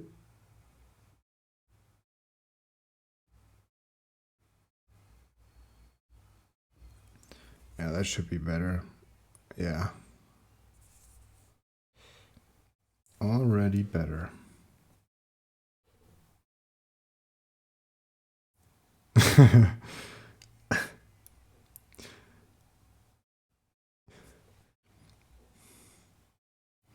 How many times have I blinked? I need a counter or something. Like some AI stuff that just counts your blinking. And at a certain time, you know, like you're too tired and then your stream shuts down for you. That's enough. Like just going offline. You blink too much.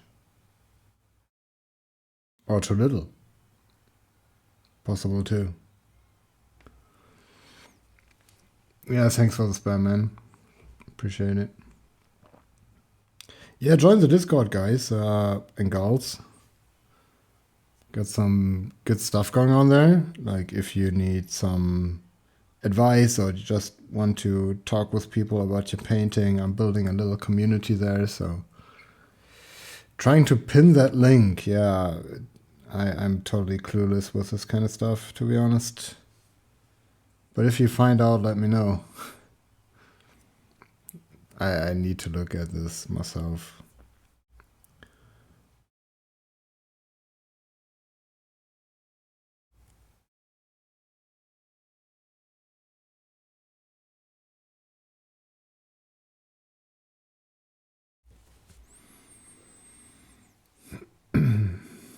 Not working so far.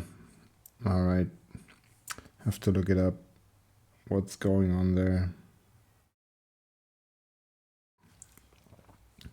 Also, I want to configure my bot so he gives automatic shoutouts if somebody rates me. Otherwise, it's just too busy for me to jump over and type in stuff in the chat. My setup isn't really made for it right now. I have to work on that. But we get this figured out too. I'm quite sure.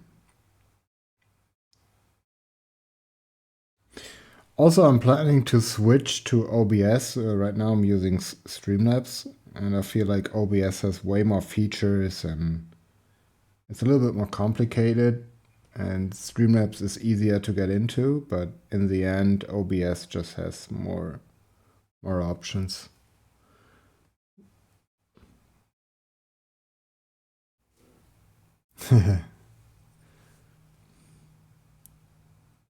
Yeah, absolutely. Go for it.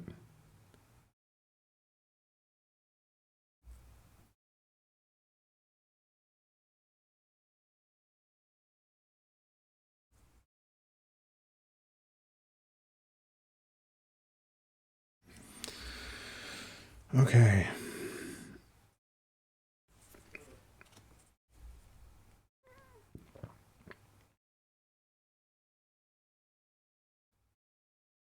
Add some highlights to these little buckles.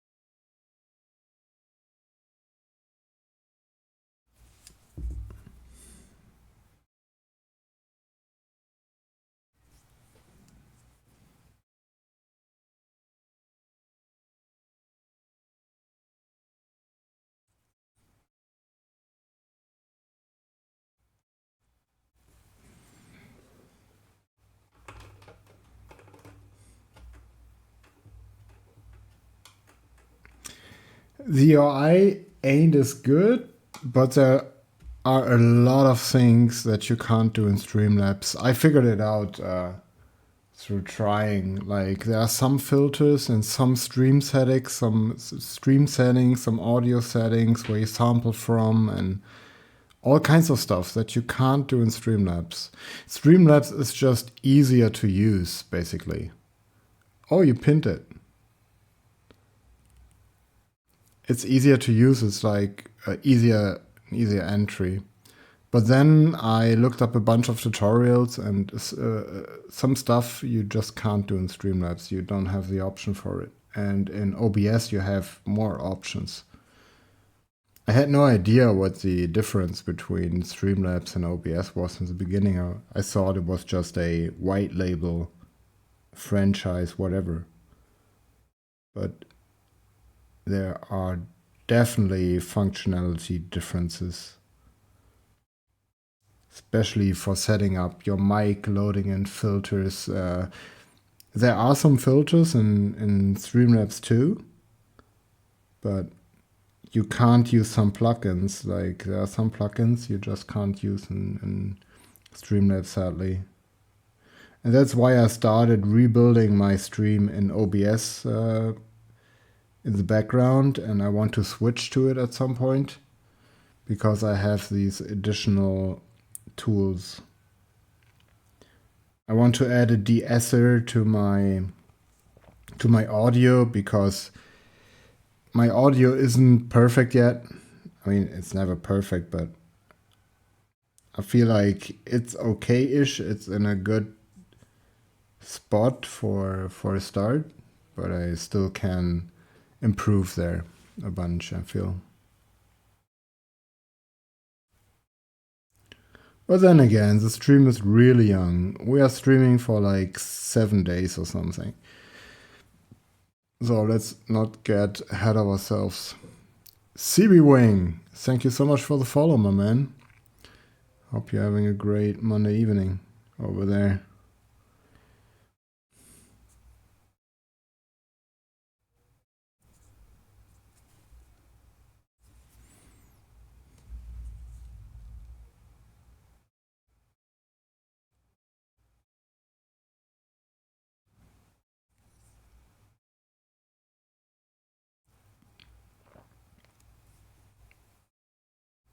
Yeah, just so far, I'm gonna try my luck with OBS as well. I mean, Streamlabs is working fine, and I can always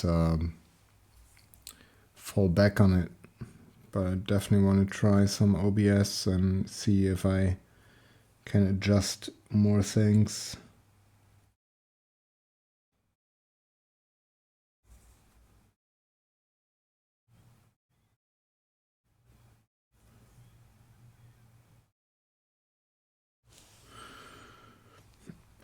And I'm back again at a previous part, highlighting stuff I could have highlighted before. Just placing some very specific highlights here.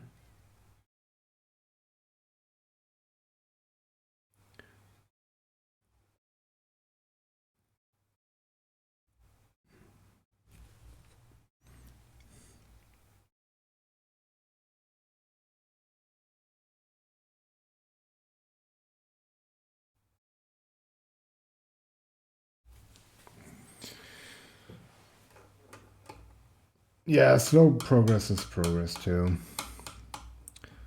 And that's the thing with this kind of style. You're not gonna be super fast. Even the best painters need like 2 to 3 days for a single Space Marine if they go for a better quality. And I spent like 14 to 15 hours on this thing now. Still kind of slow, but yeah, we're getting there. Let's not beat ourselves up too bad. I found another piece of metal. Forgot. There's so much going on his backpack. With his little gobbo, we got different materials. We got brass, we got metal. We got his little shorts. We got the legs. We got some tubes coming out of there. So there's a lot going on. It's just this little part I think should be metal. Some little connector.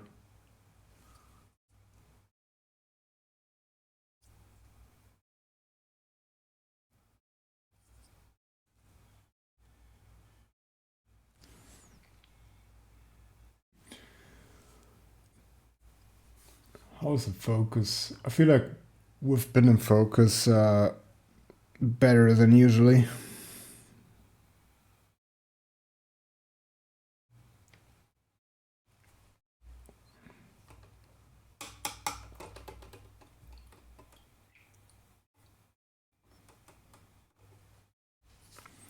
Let's do the backside of his little injector glove.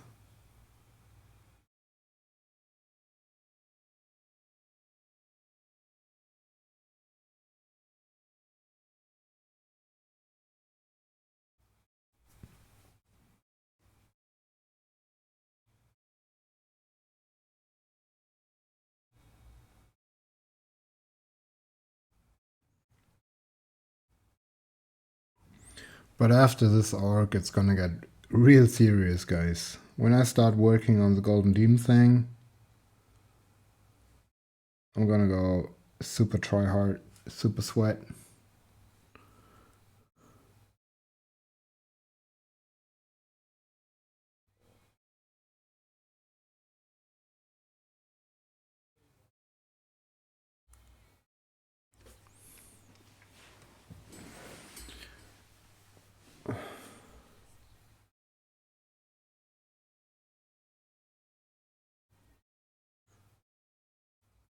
I touched the leather. Whatever. We have to paint the leather on his chest anyway, so gonna repair them.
Okay.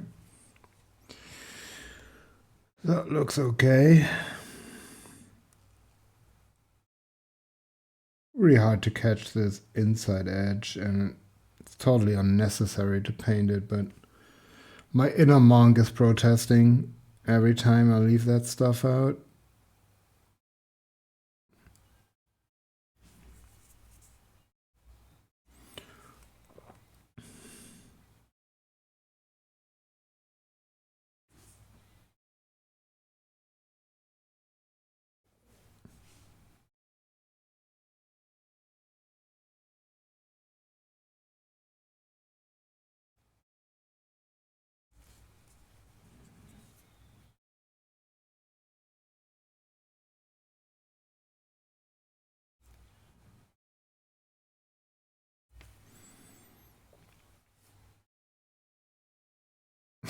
Thank you so much. Really, I appreciate it a lot.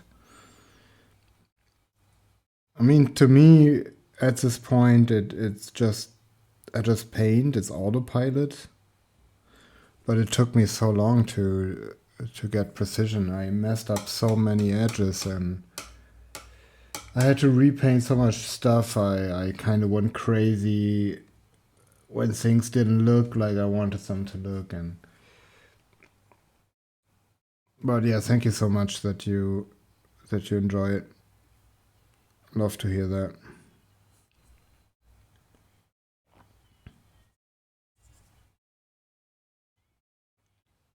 What I wanted to say with this is you could do it too, and that's why I'm also offering like advice on my Discord. It's not about me being like the good painter, blah blah blah. Look at me. It's I want to help people, and I think it's very nice if you have somebody who actually gives you constructive critique, and it's not just telling you everything looks great. Also, you should point that out. But if somebody wants to improve and he's just asking, how could I do this? Or I want to achieve this effect. Do you have any ideas? Or do you have, what do you think about the color choices? And then having like a real talk about contrast and all this kind of stuff. I would love to do that more with other painters, because that's how you grow a lot.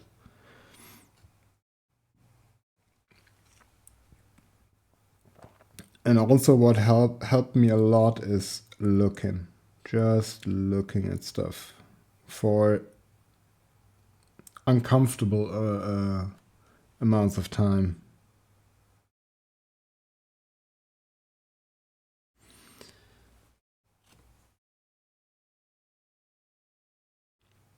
Analyzing. And also after every miniature, I ask myself, what do I like? What did turn out as I expected or even better? And what are the parts where I felt like I missed out, or I could have done better, or I could have taken a different route or approach? And I'm not remorsing about my paint job or what I did wrong, but I take this information into my next project or my next paint job. And I try my very best to apply all these things. So if I feel like I didn't really do the highlights neat enough, or maybe even the chunky highlights that I did before were too thin and the glow of the highlight doesn't really feel like it should be, I try to improve there. Or if I feel the gradients weren't smooth enough, I should take more time, or whatever it is. It could be anything. I take this into my next project and I specifically work on that as much as I can. And if I mess up, I don't even bother that much, because I noticed already what I need to work on. And then I take my time and... But also the things that I really liked. So, for example, if I liked how the metallics turned out, I'm definitely looking at this and saying, okay, these scratches I didn't like, but maybe I liked these scratches the most. What did I do there? And it's actually true, I like these little scratches there. They're super sharp and they just have a certain look that I really like. But then I figured out that I have to paint this entire part black, do a checkerboard on there. I don't have to, but I want to actually. So I think, okay, what did I do there? I cleaned my brush before. I had very good consistency on my brush, because right now how my brush is painting, it's not the same.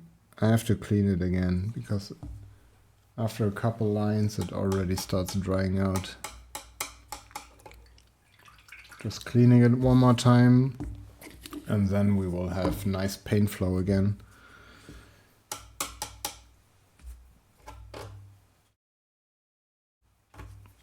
It just takes a couple seconds. Bear with me. I'll put this guy here for a sec.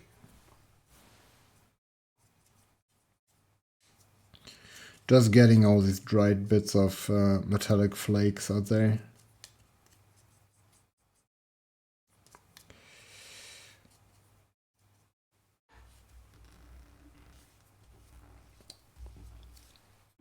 Yeah, I hope everybody's having a good time. How do you like the stream so far? And also, what are you guys doing right now? Are you hobbing along and you don't even have time to type because you're head first into your own miniature? Yeah, clean water helps too. But I changed it before the stream. It should still be okay. It's more about all the dried paint inside the bristles that makes the bristles split, and when they split they dry faster, of course. There's more surface area for air to interact. And it just if you have like a tube where water flows through and you have like dirt in there and rocks and stuff, it's just gonna hinder the flow. So removing those dried bits of paint help a lot. And I was thinking like maybe the paint is drying but I figured like a clean brush is a game changer. It seems so obvious, but it isn't that obvious. It is not. At least it wasn't to me. Your Blood Bowl orcs. And folding my sourdough bread. Dough every 30 minutes. Oh, you're making sourdough.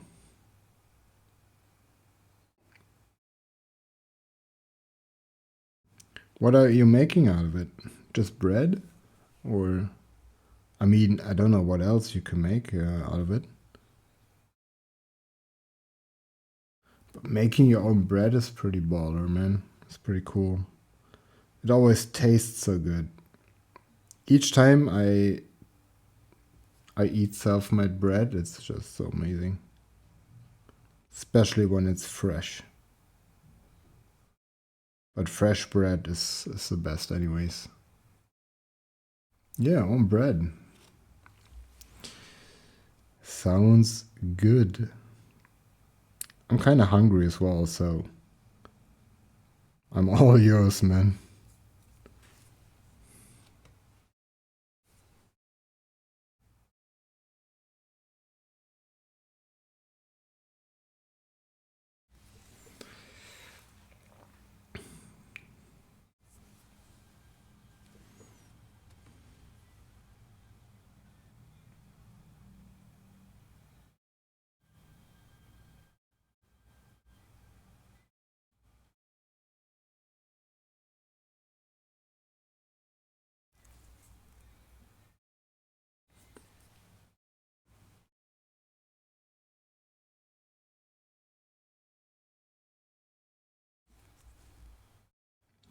Adding some wear and tear here now.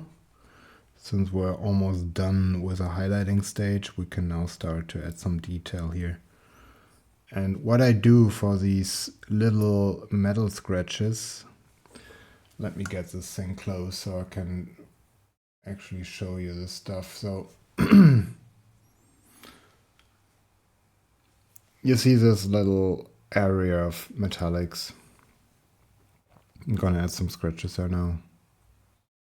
First 2 tries failed. Damn it. But you live and you learn, right? And at some point you're gonna make the most amazing sourdough bread ever. Because you know what to do. What not to do. So yeah, let's add a couple scratches on this little bit here. Just making sure we're in focus. So on the palette, you can see this blob of acrylic paint or metallic paint, I wanted to say. And you see this white residue on top, and that's a medium. We don't want to get too much of this. We want to get the best coverage possible. So we're going to take some that's already a little dried, or I figured that when you take too much medium, it just gets kind of watery. Also because it was made for an airbrush, so it's more watery in general. And once we loaded our brush, we're going to move to the model. And I really want this to be in focus. And we barely touch the surface, and we don't make large lines, we just touch it barely. I have to get the perfect consistency here. And just add some very small little, almost dotting it, like it's not a straight line, it's more like little dots. It looks more realistic if you add some dotty lines, because the scratch doesn't always cover the whole area. It bounces off the surface as well, and that's what creates a more organic or more textured kind of approach. Of course, you can add real scratches as well, or whatever you like for your miniature, but just offering some different approach maybe if you haven't tried that.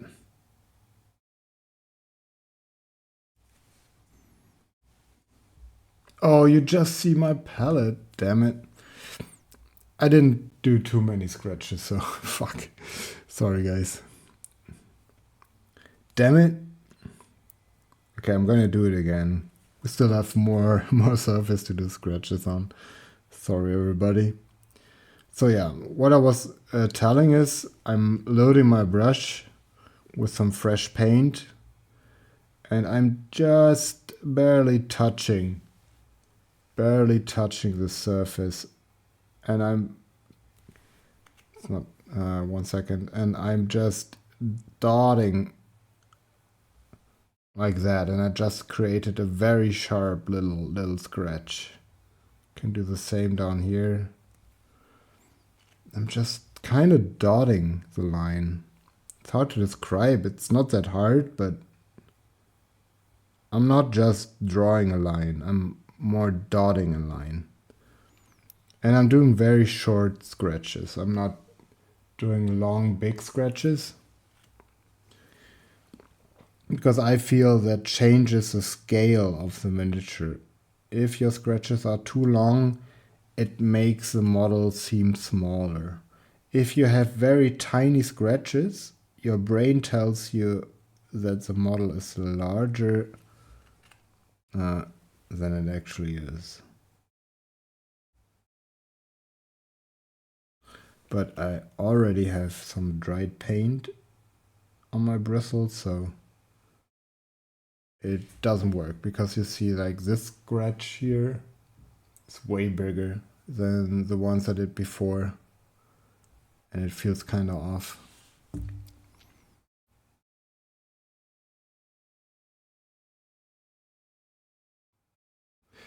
I don't want to give you a big head or anything, but I love this channel and I like the way you go about things. You answer your questions with reasons why you say and what you say. It makes sense and is really useful to hear. Man, I love to hear that. I'm not getting a big head, even though I'm very thankful. I'm very appreciative of that kind of comment. Thank you so much.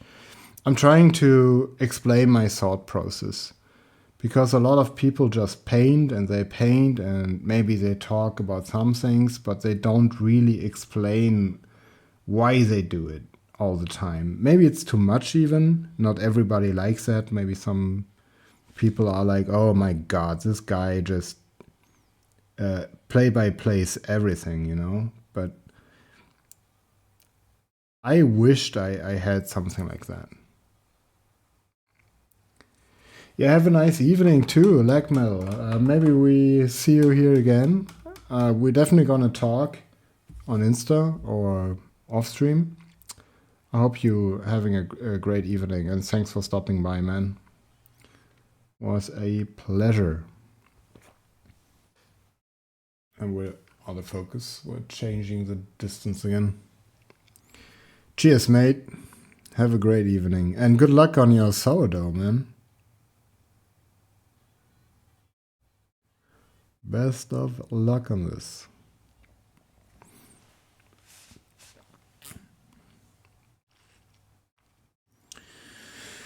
Okay. Where were we?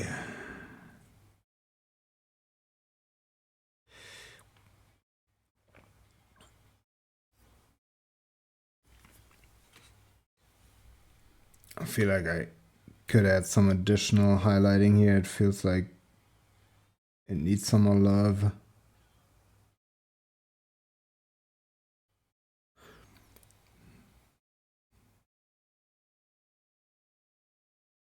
Stay hydrated, mate. I really appreciate it, Pointless. I truly do.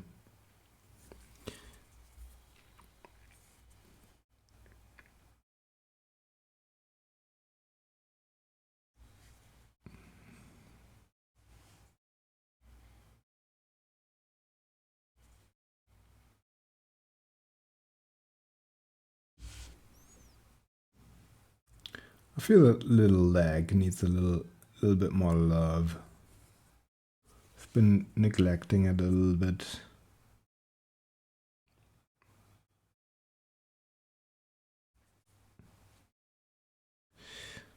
I said a little very often. That's also one thing when you start streaming. You're gonna listen to yourself and you're gonna be like, oh my god. Cringing all the time. No, it's not that bad. I didn't cringe as much, but sometimes I think like, dude, you said that word now 4 times in a row. At least I'm aware, I guess. But then again, my English is a little bit rusty.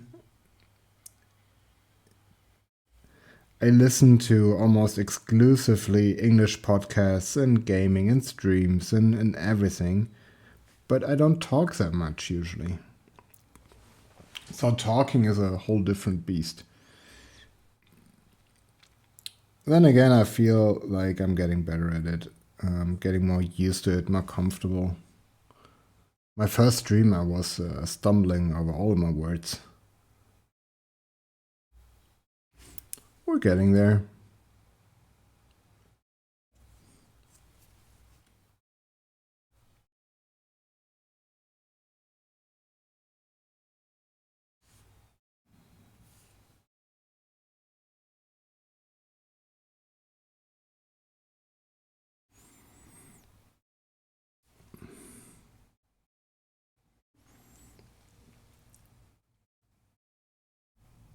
All right.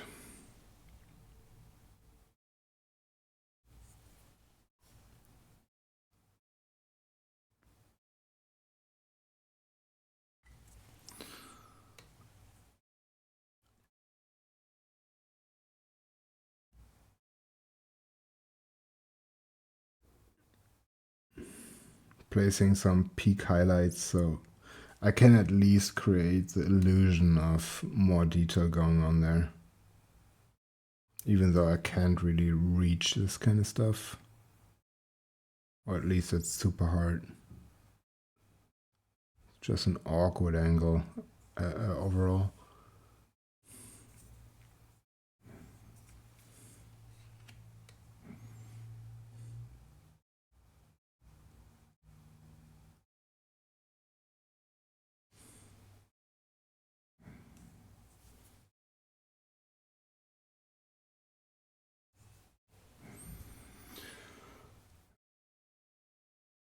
Yeah, it looks a little better. So we're gonna add some more wash to the part that I just base coated a couple minutes ago. Which is, oh no, all our non-oil has dried up. Our palette is very messy now. It should be okay until tomorrow. I'm probably streaming tomorrow. I'm not 100% sure yet, because I have to take care of some other real life stuff. But maybe I can manage to stream tomorrow. Otherwise, it's gonna be Wednesday. Either tomorrow or the day after. But I think tomorrow. I think we're gonna make it happen somehow. I'm not working with a schedule yet.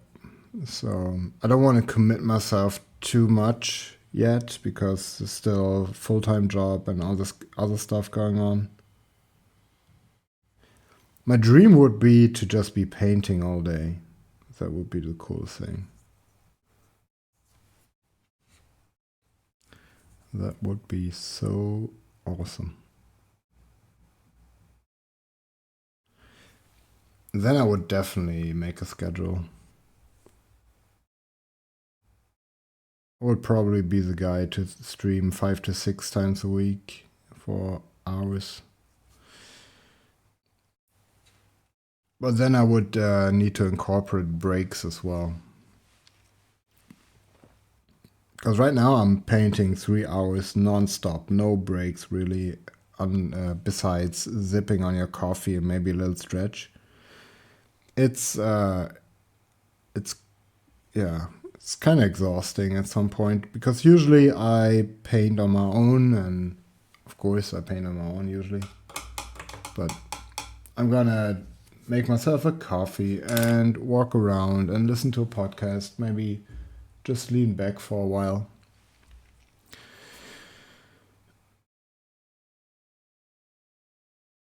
Oh, run a small tight-knit studio with painters and builders. Maybe have some content creators for Twitch, etc.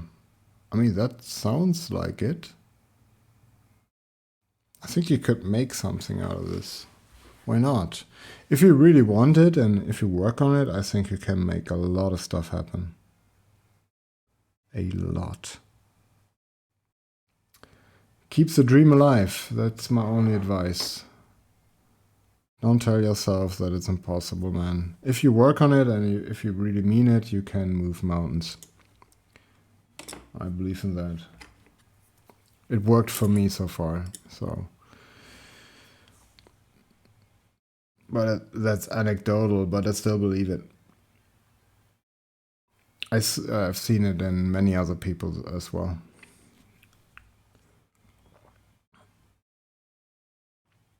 All right.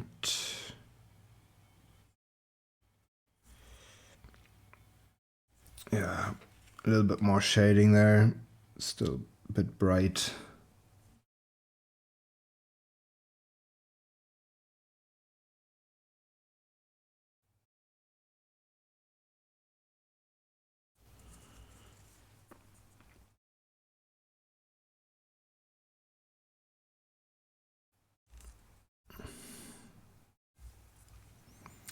Okay. Now we're gonna highlight it real quick and then we should be done with the metal parts.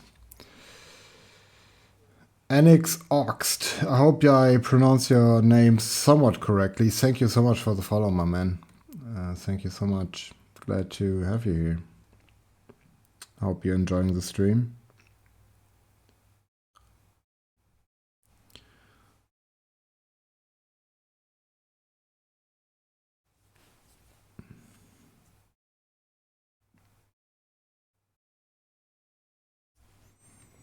Yeah, let's just highlight these last parts and then we can move on.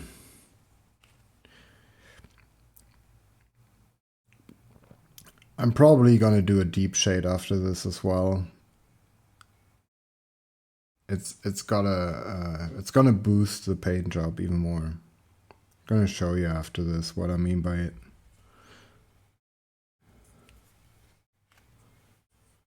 Just add even more contrast to the stuff. Because right now we have the Nuln oil and the shading and of course the peak highlights. But what we are missing is some very stark recess shade to really set these pieces apart and make everything look like it's an individual component, basically.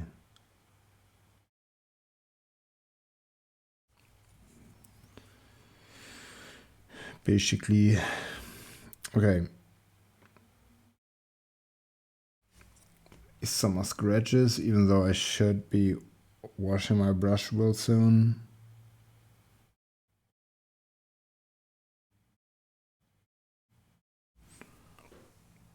Okay.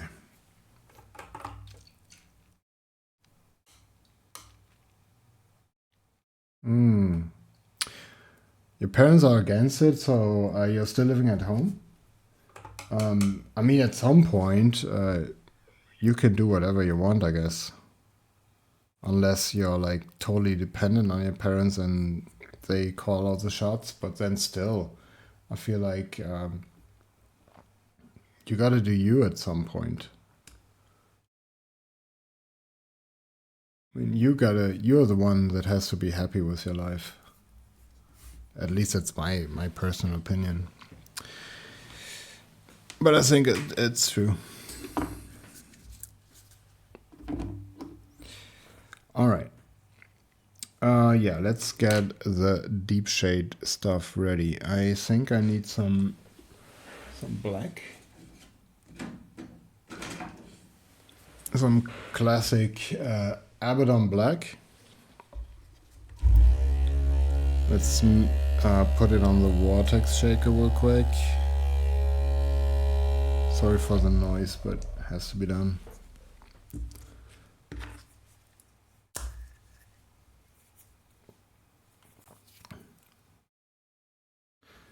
And for the parts that are kind of rusty, grimy, like his claw, it has a brownish tint to it. I also don't want to use pure black.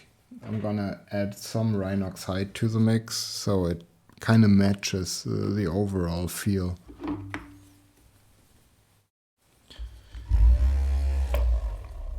It's gonna be mostly black, but just adding a tiny little bit of brown, it's gonna give it that slightly oily or muddy feel.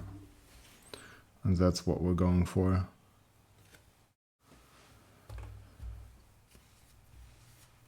That's what we're going for. Let's start at the claw first, because it's one of the most prominent parts, and I want to, start there. I think, my palette is kind of somewhere where it should be. You drag it down a little bit so you can see what I'm doing.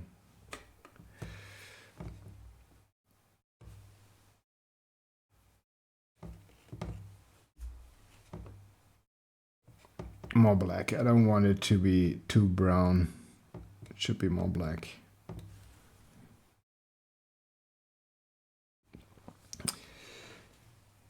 Yeah.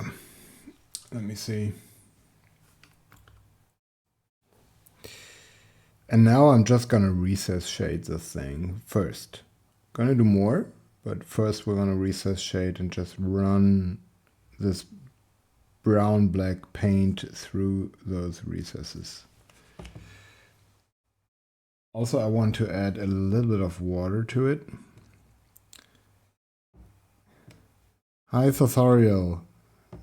Glad to see you here. I hope you're having a great evening as well.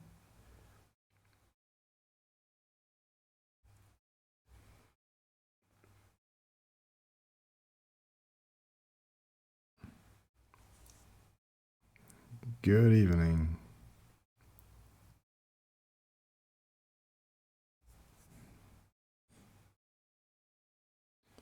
Yeah, and I will just pronounce those recesses. So in the end, all these parts look more separated from each other, and they don't look like it's just one base coat with some highlights on it, but they should also be more, there should be more separation between them. More clear cuts.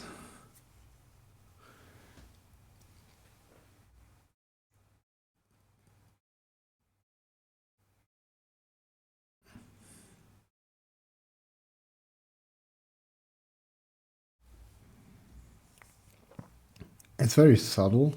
It's not very harsh, but it will do its work to the overall feel of the miniature.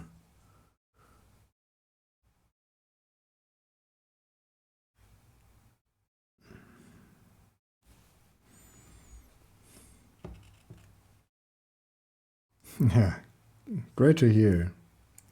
I hope you didn't work too long.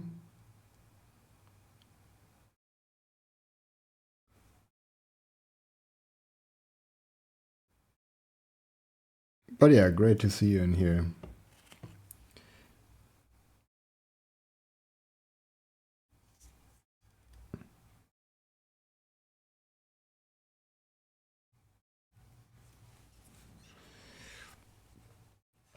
Also on these parts, on the blade, where we have these cuts in there, we can pronounce those. And just go in there and just deepen the shade a little bit more. It will add more of, will just increase the effect. And you can also use it to just correct some parts where you maybe use too much edge highlighting or you just slipped up. It happens.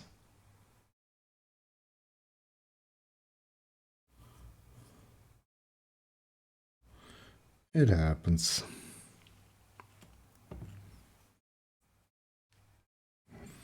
Also in these gaps, I want to place some of it.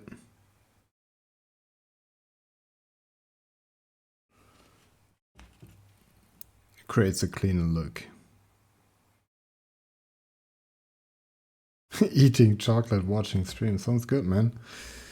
I'm gonna do the same in about half an hour or maybe 45 minutes. Maybe an hour. Let's see how my energy level goes, but at some point I'm gonna do the same today. Just chilling.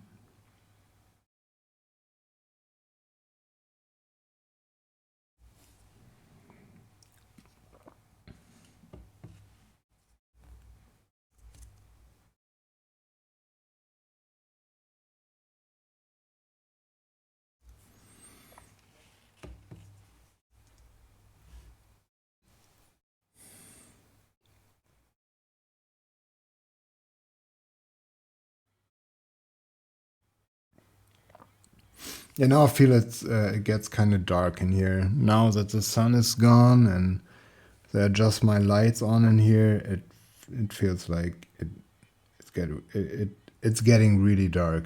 Yeah, hard to get that out.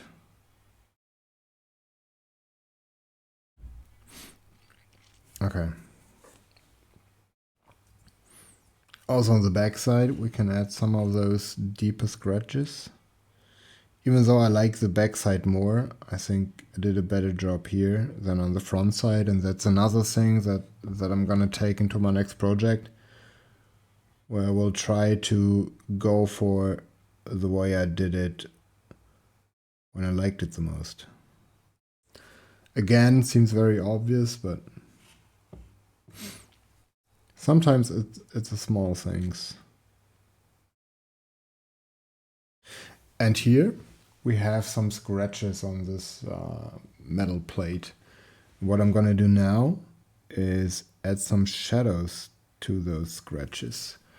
And what it's gonna do is it creates an actual three-dimensional effect. And I had people in the past ask me if I painted those scratches or if I kind of scratched them into the model. Let me show you. Like you see those scratches up there, where it goes into the edge highlight. It looks like it's actually in there. It's a physical scratch, but it's not. It's just painted. You saw it. I mean, who am I kidding? But the effect is really nice.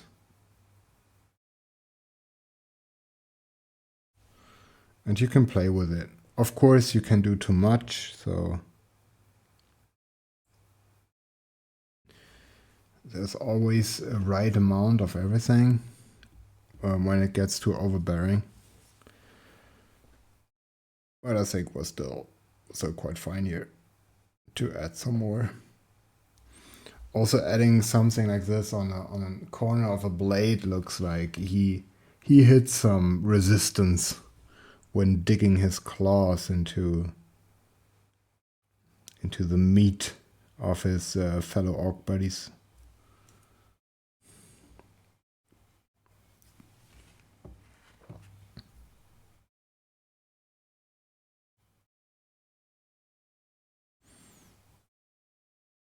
But that's gonna really create some nice detail. It looks very hard, but in the end, it's not that hard. Of course, you need some precision, some brush control, but in the end, it's just slightly dotting. You don't even have to paint an actual line. Just adding dots to each other, you can create some shapes that look like scratches or lines, and it's easier to control than painting the lines all the way through.